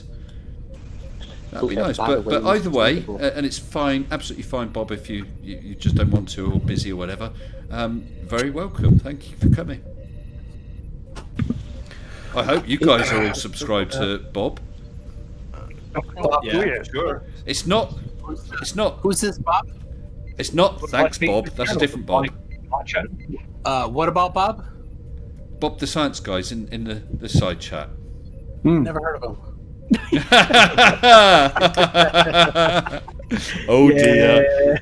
Bob, you're gonna have to come in now and kick MC's ass. He was on my 5K special. Nice. Yeah. So very nice. I like Bob's stuff. From northern. Oh, I can't remember where it is. Michigan. Michigan. I know. It's always the running joke. Where's he from?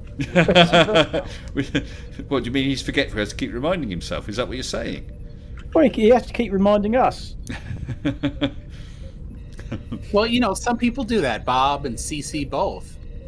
Whoa, Oh, my good side old chat just CC, went funny. yeah. Did anyone else's side chat go funny?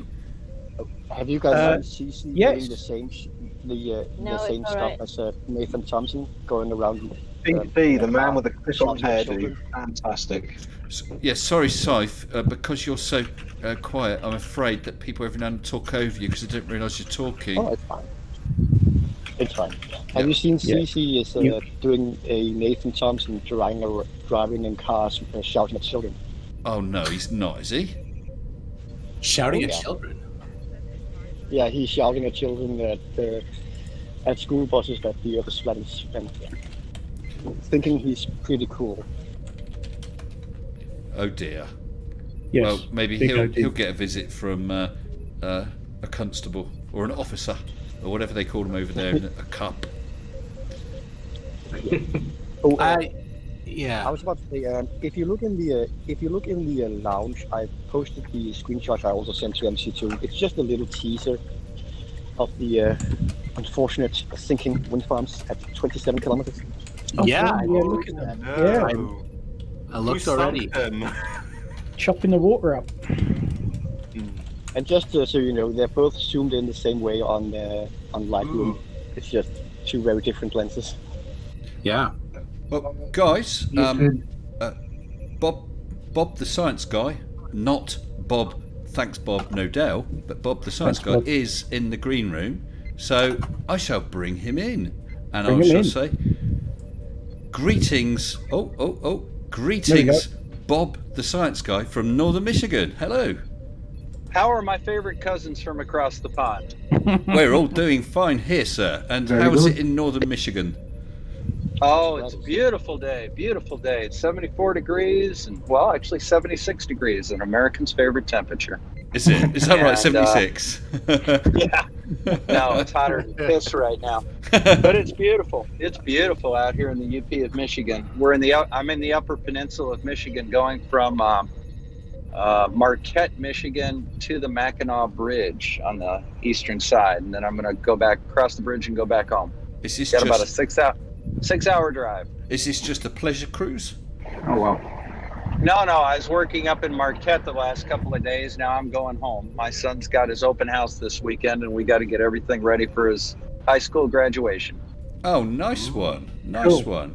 And I didn't do it; he did it.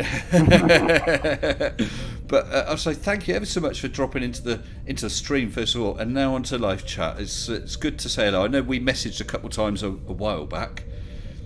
Oh, you're one of my favorite creators, man. I watch your stuff all the time. Oh wow, thanks, thank you, and I hope you don't mind if I do just call you Bob. Is that all right? Yeah.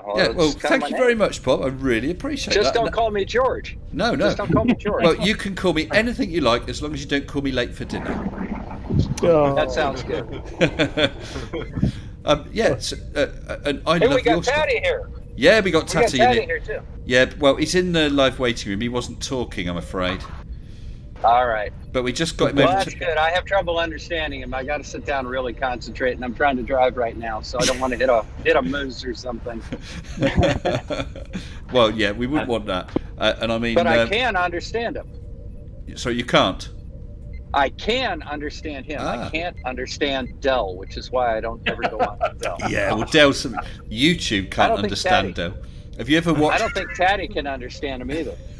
Well, Bob, have you ever watched Dell with the YouTube auto captions on? I ought to do a comedy special on that once. Yeah, it's quite hilarious. That's a great idea. Yeah, because it can't cope with him, can it? Yeah. Bless it. And I hear MC's in there too, eh? Yeah, we got the Toon man in here. Yeah. Yeah, I'm here. Oh, he's another great guy. Isn't he just? I'll tell you, it's such a nice community. There's so many really, really smart folks out here, and I learned so much from all you guys.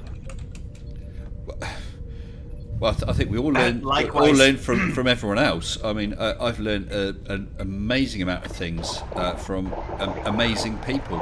And you're right, it's a great community, isn't it? Indeed. You know, I haven't looked at a lot of this stuff since high school, and I'll tell you, this community has really made me start thinking again. You know, my entire life for the last 35 years has been directed in one particular direction, and I haven't even thought about physics. And I'll tell you something. I regret that I didn't study physics more in college, you know, major in it. What did you major in? I took a few courses. Biology. Okay. Bob is a doctor, you know? I was biology with a minor in military science. So, military science? Yeah. What is military science then? Nuclear war fighting and things like that. Oh, right. Yeah, fair enough.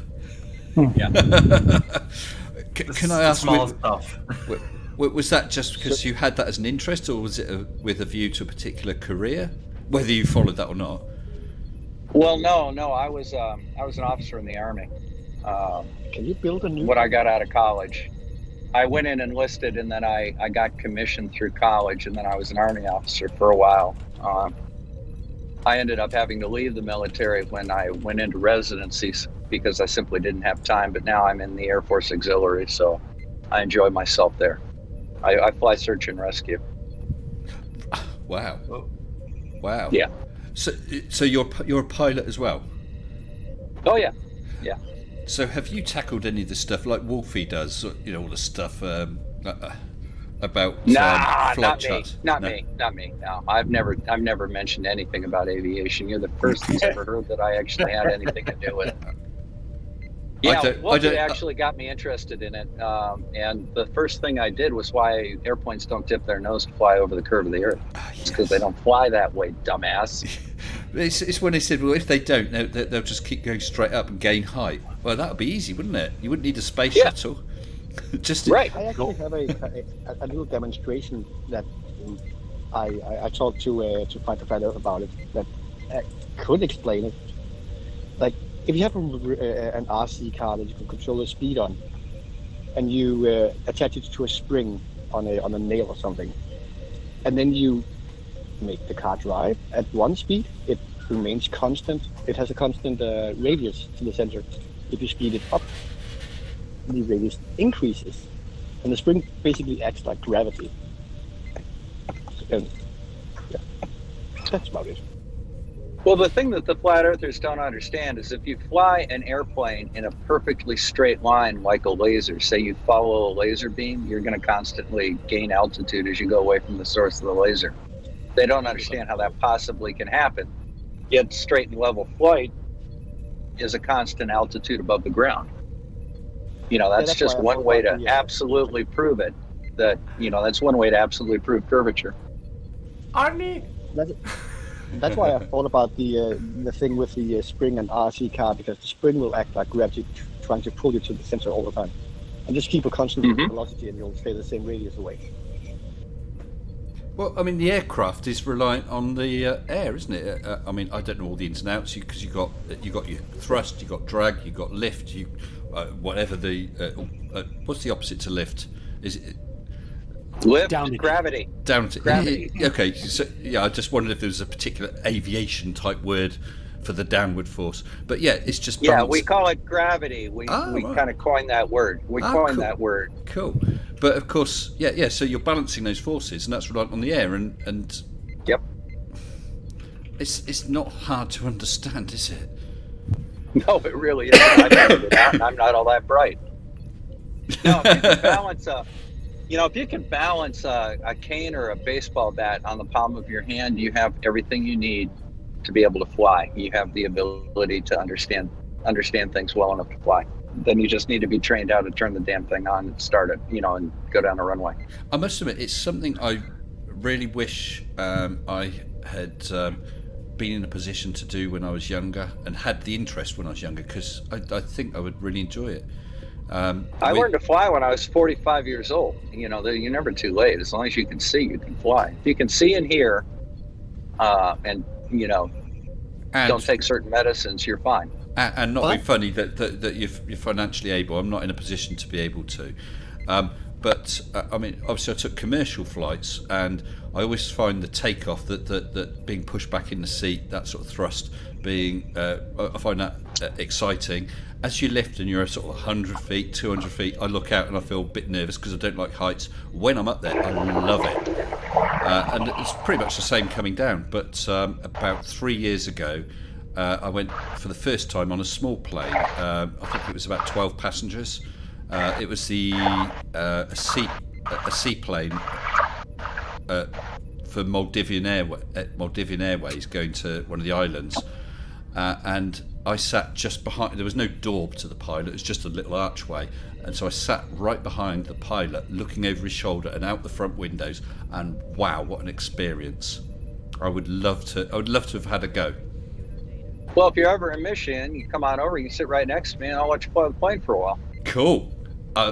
What time are you up in the morning? 6. So what do you fly, Bob?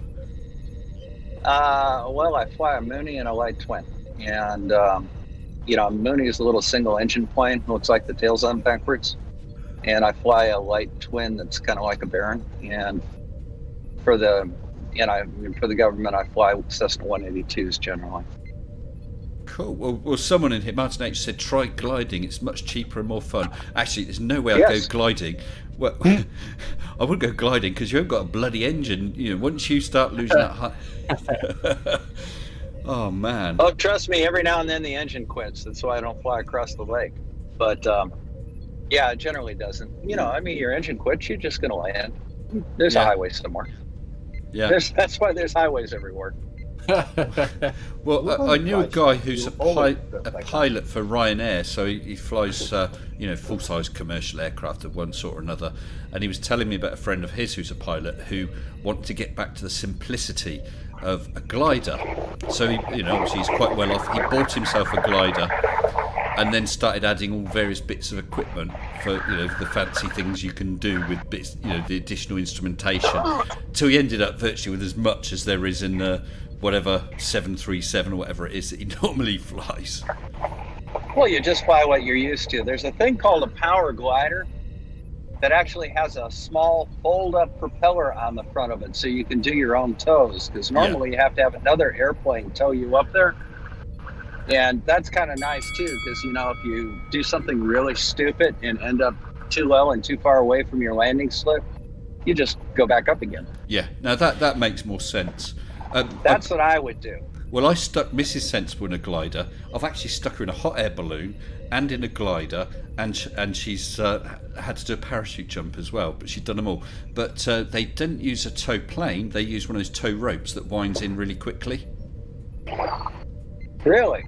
Yeah. Have you not come across those? Well, how high can it get you? Well, reasonably high, but then they wheel round in the thermals and go higher still. Well, yeah, that's the way you fly a glider, but you've got to be far enough above the ground to catch those things. You look for the birds generally. Yeah. Well, I mean, because the birds know where they are. It was a reasonable height. Obviously, it was at an airfield, so the towing mechanism was right across the field. Although just before her flight, they had to the line had broken. They had to join it back up again, which sounded a bit scary to me. Oh, so someone's just saying a winch launch to 1,000 feet. 1,000 feet would be reasonable, but boy, I've never seen one. I've never seen them do one. That must be that must be like taking off from an aircraft carrier. Yeah, I guess so. You know, to get to 1,000 feet in a 5,000 foot runway or something or other. That's they do go up at quite an angle. Yeah. It's not for me. I've seen those launches, and they go quite up an angle, and if you have the space for the stretch for the whole winding thing, that is actually quite impressive. I didn't see the mechanism. I just saw the planes from time to time just go up, and it's like, oh, another one. And then what you need is one of those big long bungee cords, man. Just let it go and go like, whoa! Yeah, because then they detach and the line drops down with a little parachute just to slow it. Yeah. It's a fascinating thing. I mean, it would be. I've never seen one. That would be absolutely awesome. Wow. We bring them up with airplanes to about 5,000 feet, and by the time you get up about there, it's a little easier to make sure you don't run into trouble. You try and do it from 1,000 feet and catch lift at that distance, you better know what you're doing. Yeah. Or else you're going to be in somebody's garden. Yeah, and it is right next to a sort of a smallish town. Martin H has just put a message in there, Bob, saying 0 to 1,000 feet in about 7 seconds, which is 0 to 60 in 3 seconds. That is a climb rate of 10,000 feet a minute, and that have you seen those old? That is wow. Yeah. Yeah, that's like F-16 quick. Wait, Bob, didn't you see those? Haven't you seen those what are they? 90-foot aircraft launchers on battleships? Yeah, that's a military thing, and that's a military pilot. You're not going to find many civilians that are capable of doing that. I mean, Jesus. Oh, we got just a bit fast. Yeah, I should think it's quite a rush. Yeah. That's a little more. I like things a little easier, and just kind of take it easy and kind of cruise on up. Yeah, we got nothing to worry about here, Mom. Yeah, it's not really me. So what decided you to learn to fly then, Bob? I was in Alaska, and quite frankly, the guy that I took my certification ride with had to change slots with me because of his prom. I mean, it was pretty common up there. I've always wanted to fly, and I had some buddies that said, "Hey, you want to fly?" And I go, "Yeah." So, I mean, that's how it happened. I know it's very subjective, and like you say, there's certifications and I presume exams and whatever. But do you think the actual physical flying? I realise you're a pilot now, but do you think it's a very difficult skill? I mean, obviously, some people pick it up easier than others, but how does it compare to learning to drive, for instance? Oh, he's gone. We've lost Mr. Bob, the science guy. Oh. Yep, he's dropped. Oh dear. Never mind. Well, he was driving, so.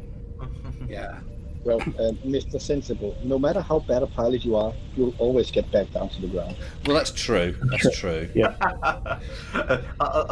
Unless you're the pilot of a certain vehicle which has more thrust than any other vehicle, aka rocket. Well, yep. Yes, if you're pulling a Neil Armstrong and skipping off the atmosphere.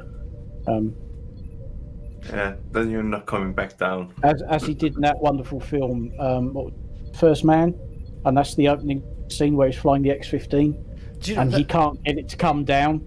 That film, I was so sort of excited to watch that, and it was really, really interesting. But overall, I found it a bit of a disappointment.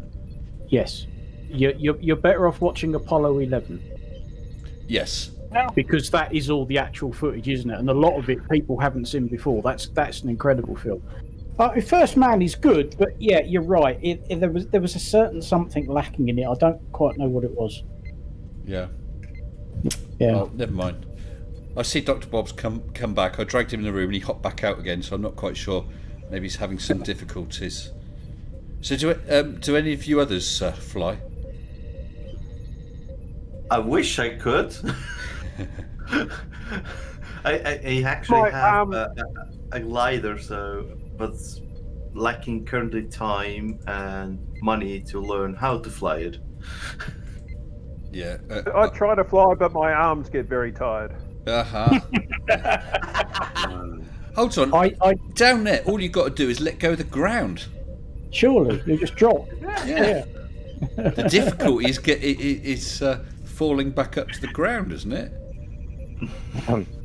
Look, flying is easy. Flying is easy. You just throw yourself at the ground and miss. Hold on. Yeah, you have to get distracted, don't you, so you forget to hit. Exactly. Colin's here. Yeah, Mr. S. Bob was actually in a valley on the way where he was travelling to, so he's ready to be pulled back in if you want it. Okay, cool. Thanks, Colon. All right. No. Hello, Bob. Yeah. Hello. Hi. Hi.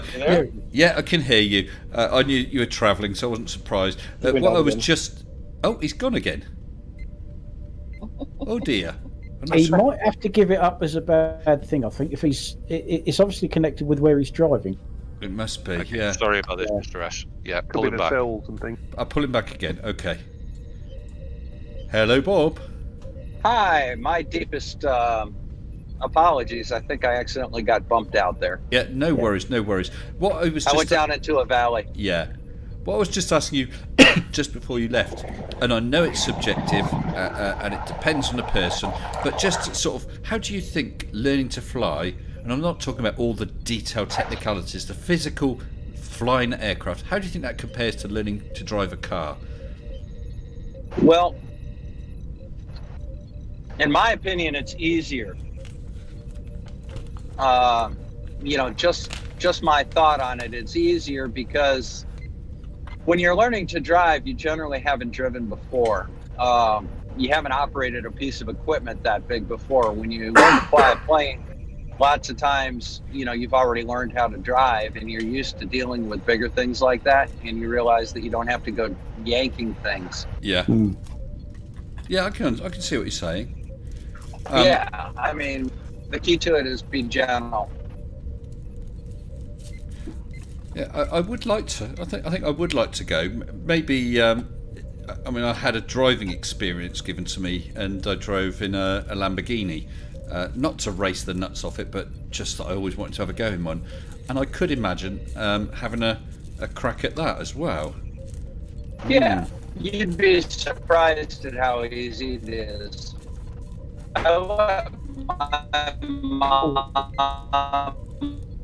Oh, Dr. Bob, you're turning into a Dalek. He was on the Dalek Bob was on my show on Tuesday. He's doing an impression of Crashes. Problem with driving and talking on the phone is that you move between cells, and that's when things happen. So yeah, if only we had 5G. For a few minutes once. There's nothing that you can do that I can't fix. It's going to take a minute to hit the ground anyhow. Even if you go straight down. I am a Dalek. All right, just so you know, that's because I'm driving in the same place where I was. Well, no, I'm on the Scenic Straits, just like I was the other day with MC. Are we back now? You're back now. Sensible. All right, are we back yet? Yes, you're back.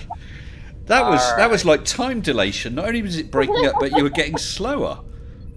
Well, the thing is, the other day when I was on MCToons, I was driving west on the Scenic Straits. Now I'm driving.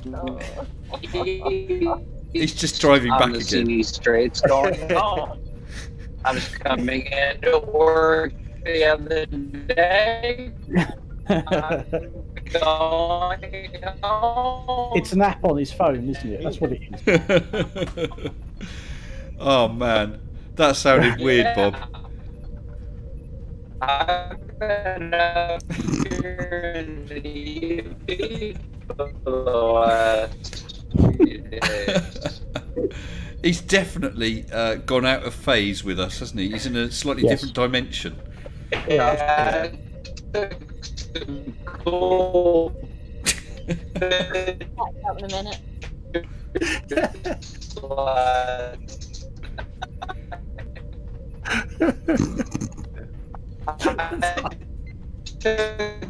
Oh, God. Right. Oh dear, Bob. I don't know if you can hear I us. took some cool pictures yesterday. Am I better now? Well, give me a minute. He's doing it on purpose. Bob the Dalek guy. That was so strange. Uh-huh. Oh, Can I man. just make a point? Bob the Science Guy has been just under 20k subscribers for a long time now. Ooh. If there's anyone on this stream who hasn't subbed to Bob, sure you go and do it, because we want to get him over that 20k. Definitely. It's been like three or 4 weeks he's been on 19.9k. What? That's not good, is it? Yeah, he just doesn't seem to be able to that barrier. I have 35 to go. I have 35 subscribers. Is there 35 to go. people on this stream that hasn't subbed to Bob who can do it now? Go for it, guys. Definitely. Let's just grab a Colin, quick. can you put a link in, please? It's okay. I We got already it. have. I got We it. already have. Yeah. Oh, there we go. There's Bob's channel. Oh dear, that's so weird. Oh, Mr. Sensible, I actually just found an ad for a Danish warehouse I have to share. If you have about 280,000 American dollars, you can actually buy a trip to space. Hold on. Which company is that? It's called Bilka. I don't know what company it's from, but they're selling a gift card on their website now for about $280,000, where you can get where you can be the co-pilot in a rocket. Oh yeah! Wow. Go to space. There is a company that do MiG flights to right to the edge of space. I've forgotten what it's called now. I actually emailed them about doing it because but unfortunately, right now they stopped doing it, and I've heard that they can't get parts for the MiG. Yeah, because it's quite an old plane now. That's the one James May did off Top Gear. Same one. Yeah. This is actually not a. Yes. This can't be a MiG because. Fine, area, but I can still hear you fine. It is from America, and it's from a company called Go Dream. They sell like adventure gift vouchers. Wow, that sounds rather amazing. I don't know. You always say, "Would you go to space?" Oh yeah, I'd love to go to space, but if I had that money now, would I put it down to pay for it? It's a little bit scary as well, isn't it? I mean, McFlug, Fred Daly, you're right, McFlug.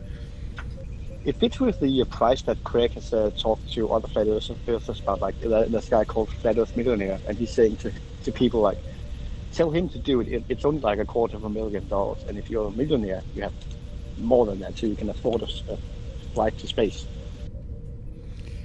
It is a lot of money. So $250,000. The MiGFlug flight, I think, was about £12,000 to £14,000, which is a lot more reasonable, of course. Ugly says, hasn't they gone out of business in 2014? I'm not sure. I don't think so. The website's still there. It's only the MiG flight to the edge of space that seem to say it's not currently available. Yes, €17,500 for a 50-minute flight. Sorry, currently not available. That's the one. But I did email them, but they never got back to me. Because I thought, wow, if they did that, I wonder if I could do a GoFundMe. That would have been interesting, wouldn't it? Yes. Maybe I need to do some flat Earth testing in the Maldives, because that's very low land, isn't it? I think the highest point on the Maldives is about 6 foot above sea level. So if everyone could GoFundMe to, I don't know, about 14 days in the Maldives, that should cover it. Vomit comet. Now that's something I'd do. The vomit comet. Well, that'd be fun. I just read like I would do that too. Apparently, it's Well, only I about would need 200,000 feet. It doesn't take any space. No, I know the MIG-flug thing isn't space, but it's certainly high enough to see the curve. But MC, you said you do a vomit comet. Oh yeah, that'd be awesome, wouldn't it? Yeah. Just Yes. And would you do any sort of flat Earth tests, gravity tests, or anything while you're there?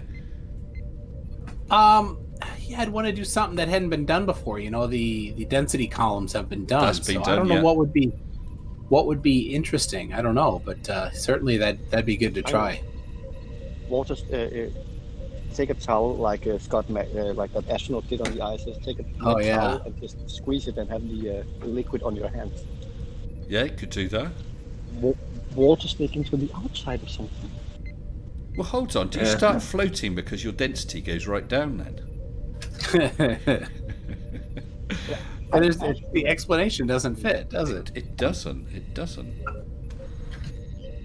Oh, according to monthly German aerobatic magazine, MIG-flug plans to offer stratosphere flights or edge of space flights in both MiG-21 and 23 aircraft to replace the 29, which has no longer been available since 2017. Martin said, where do they fly from? They do fly from several locations across Europe, I believe. Yeah, but how high does it go? Because this flight, apparently, it is from the US and it goes up to 200,000 feet. So 60 kilometers. Ooh, that's high. Lower than space. What's that flying in? What's that flying in, Sif? It doesn't say. Well, perhaps someone could just check out, because I don't want to muck around trying to find the website now. What heights the MIG-flug flights go to. Well, I've just had a quick look, and it was.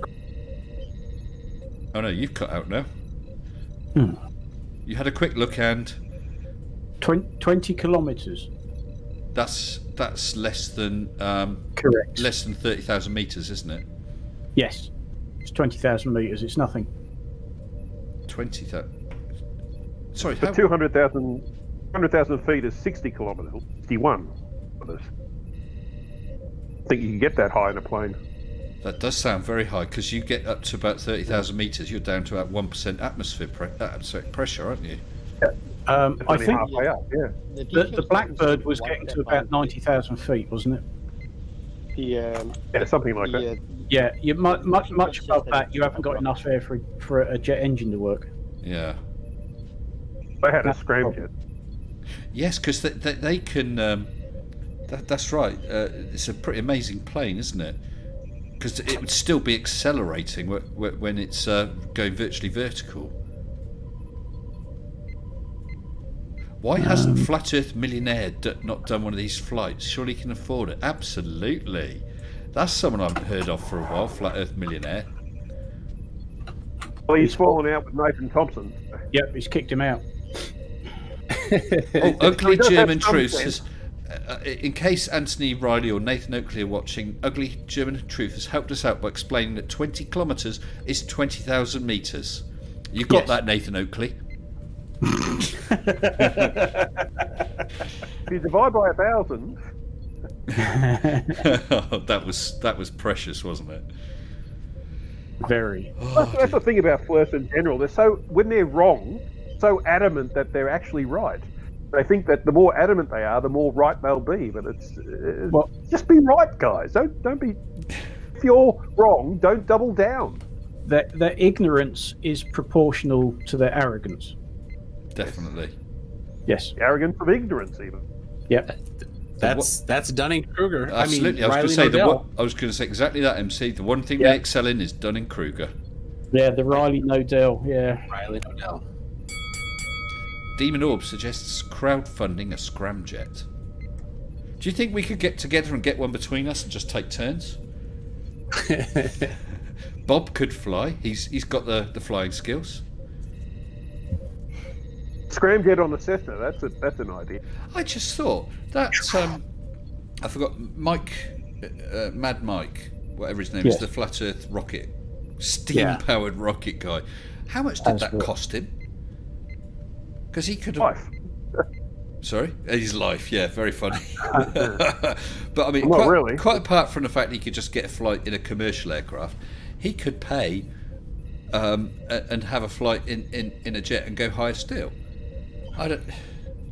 Yeah. Well, he was raising money for a something else. That the steam powered rocket was never meant to bring him to space. It was his friend. I interviewed him. I forgot his name, but the guy that has the engine from the X-25, and it was going to be that engine that actually brought him to space. He was going to go up in a balloon and then launch from the balloon. Wow. He doesn't do things by half, does he? No, and well, he doesn't do things at all now, though. No, he doesn't. Not anymore. No. So after he died, his publicist came out and said that it was all just a publicity thing. He was not a flat earther. No, because he was a stunt guy, wasn't he? Yeah, he just wanted Daredevil. Yeah, and it worked. The flat earthers funded a lot of his stuff. Marketing. Thad Marnie says, I hear that Bob Nudell has used parts worth 20,000. Thanks, Bob. Thanks, Bob. Oh, this is hard. Guys, it is 11:30 here now. We'll be going for 2.5 hours, so I think that I'm going to thank you all and wind up for the night. So I don't know if you've each got any last words to say at all. I'll leave you to last, if I may, MC, as my guest of honour tonight. Saif, let's start with you at the top. So I hope you've felt welcome. Maybe we can get your sound sorted out so you're a little louder another time. You don't get talked over so often, sir. Yeah, it's fine. Just a shitty mic. It happened. Yeah, well, a lot of people do end up with swearing. Oh, sorry? I just said sorry for swearing. Did you? That's the good thing about a quiet mic. We didn't hear you. Okay, all right, listen. So thank you very much for joining me. So what I'll do is I'll just drop you back into the live waiting room, and as the show wraps up, I'll jump back in there if you're still around, and we can have a chat for a little while. So thank you very much, and good night, sir. Good night. And Bob's muted, unless you're there, Bob. He's muted right now. Farmer's Boy, you're next on the list then. Does anybody know an effective rain dance, please? Oh, you need some rain, do you? Well, just to try and cool things down a bit, please, because apparently the coolest it's going to get tonight is 15 degrees, and that's really not suitable as far as I'm concerned. So, if anybody knows how to make it rain, try singing. Not a good idea at this time of night. No, I think the neighbours are upset. Well, maybe you should just camp in your freezer tonight. No, there's a thought. Well, thanks for joining us, farmers. We'll catch you again soon. Yeah. Yeah, thank you very much. You take care, pal. Bye-bye. Cheers. Bye-bye. And Flint. Yeah, I'm probably going to move into the cellar for extra coolant. That's not a bad idea. I might sleep down here in the office with the aircon. Yeah. Well, thank you again for joining us. Hope you enjoyed it again. Oh, yeah, I did. Cool. All right, well, I'll chuck you in the other room as well. Okay, good night, Flint. You take care, pal. You too. Bye-bye. Oh, what am I doing? There you go. And Hugh Jars, how are you? All right, sir. Oh, yeah, I've got the heater on because it's freezing cold here. Hold on. Whoa. What temperature is it? 12 degrees. So. Sorry, 12? Yes. That's a nice spring day, that is. I thought you guys down there were supposed to be real men. We are. As long as it's 27 degrees or more. Well, that's a winter's maximum. That's what it will be later on. So I'm looking forward to that when I can take my jumper off. But, I'm not going to hang around. I've got to go feed the corgis. But it's been an honour to be on here with you, MCToon, and Mr. Sensible, of course, and even Bob the Science Guy. This has been a great stream. It's been fun. Make sure you sub to Bob the Science Guy, get him over that 20,000 mark. Yeah, and definitely. Congratulations, MCToon, on making your $5,000. That's great. Okay, well, thank you very much, thank you. We'll catch you around, pal. All right. Yep. Goodbye. And Pie Parrot, you've been very quiet tonight. I know it's not like me. No. It's the heat. The heat. I've come over all unnecessary. Have Too you? hot. Yeah. Actually, that's half of a line that I used in one of my previous videos about flirts. I can't remember what the subject was, and I said, "Have you come come over all unnecessary and moist?" But you needn't go any further. No. Well, Pip, thanks for joining us. And when's your next book video out? An original Pie Parrot production tomorrow morning. I don't know if you've caught any of those yet, MC. I've not. No. Well, they're a thing to behold. Sort of children's stories for adults, or adults stories for children. I'm not really sure. Oh, I have seen one at least. Yeah. A new one out tomorrow then. Thanks for the show, Mr. Science, but it was brilliant as usual. Well, thank you for joining us, Pip, and thank you for becoming my brandest, newest, shiniest member. You're very welcome. Okay, you take care, and we'll catch you soon. All right. Bye. And MC, big thanks to you for coming tonight. I really, really appreciate it. And it was even more. It was even shorter notice than you gave me, isn't it? Yeah. Well, hey, thanks a lot for having me. It is great. Great to be on, and thanks. Congratulations to you on 5K, and you didn't have the little cheat that I did, so you earned it a lot more than I did. So good job there. No, not at all.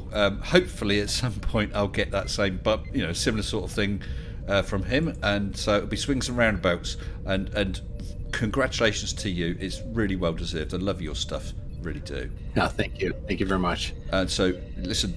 If ever you're in my chat when I'm live streaming, you're always welcome to just hop onto the server and just join in, okay?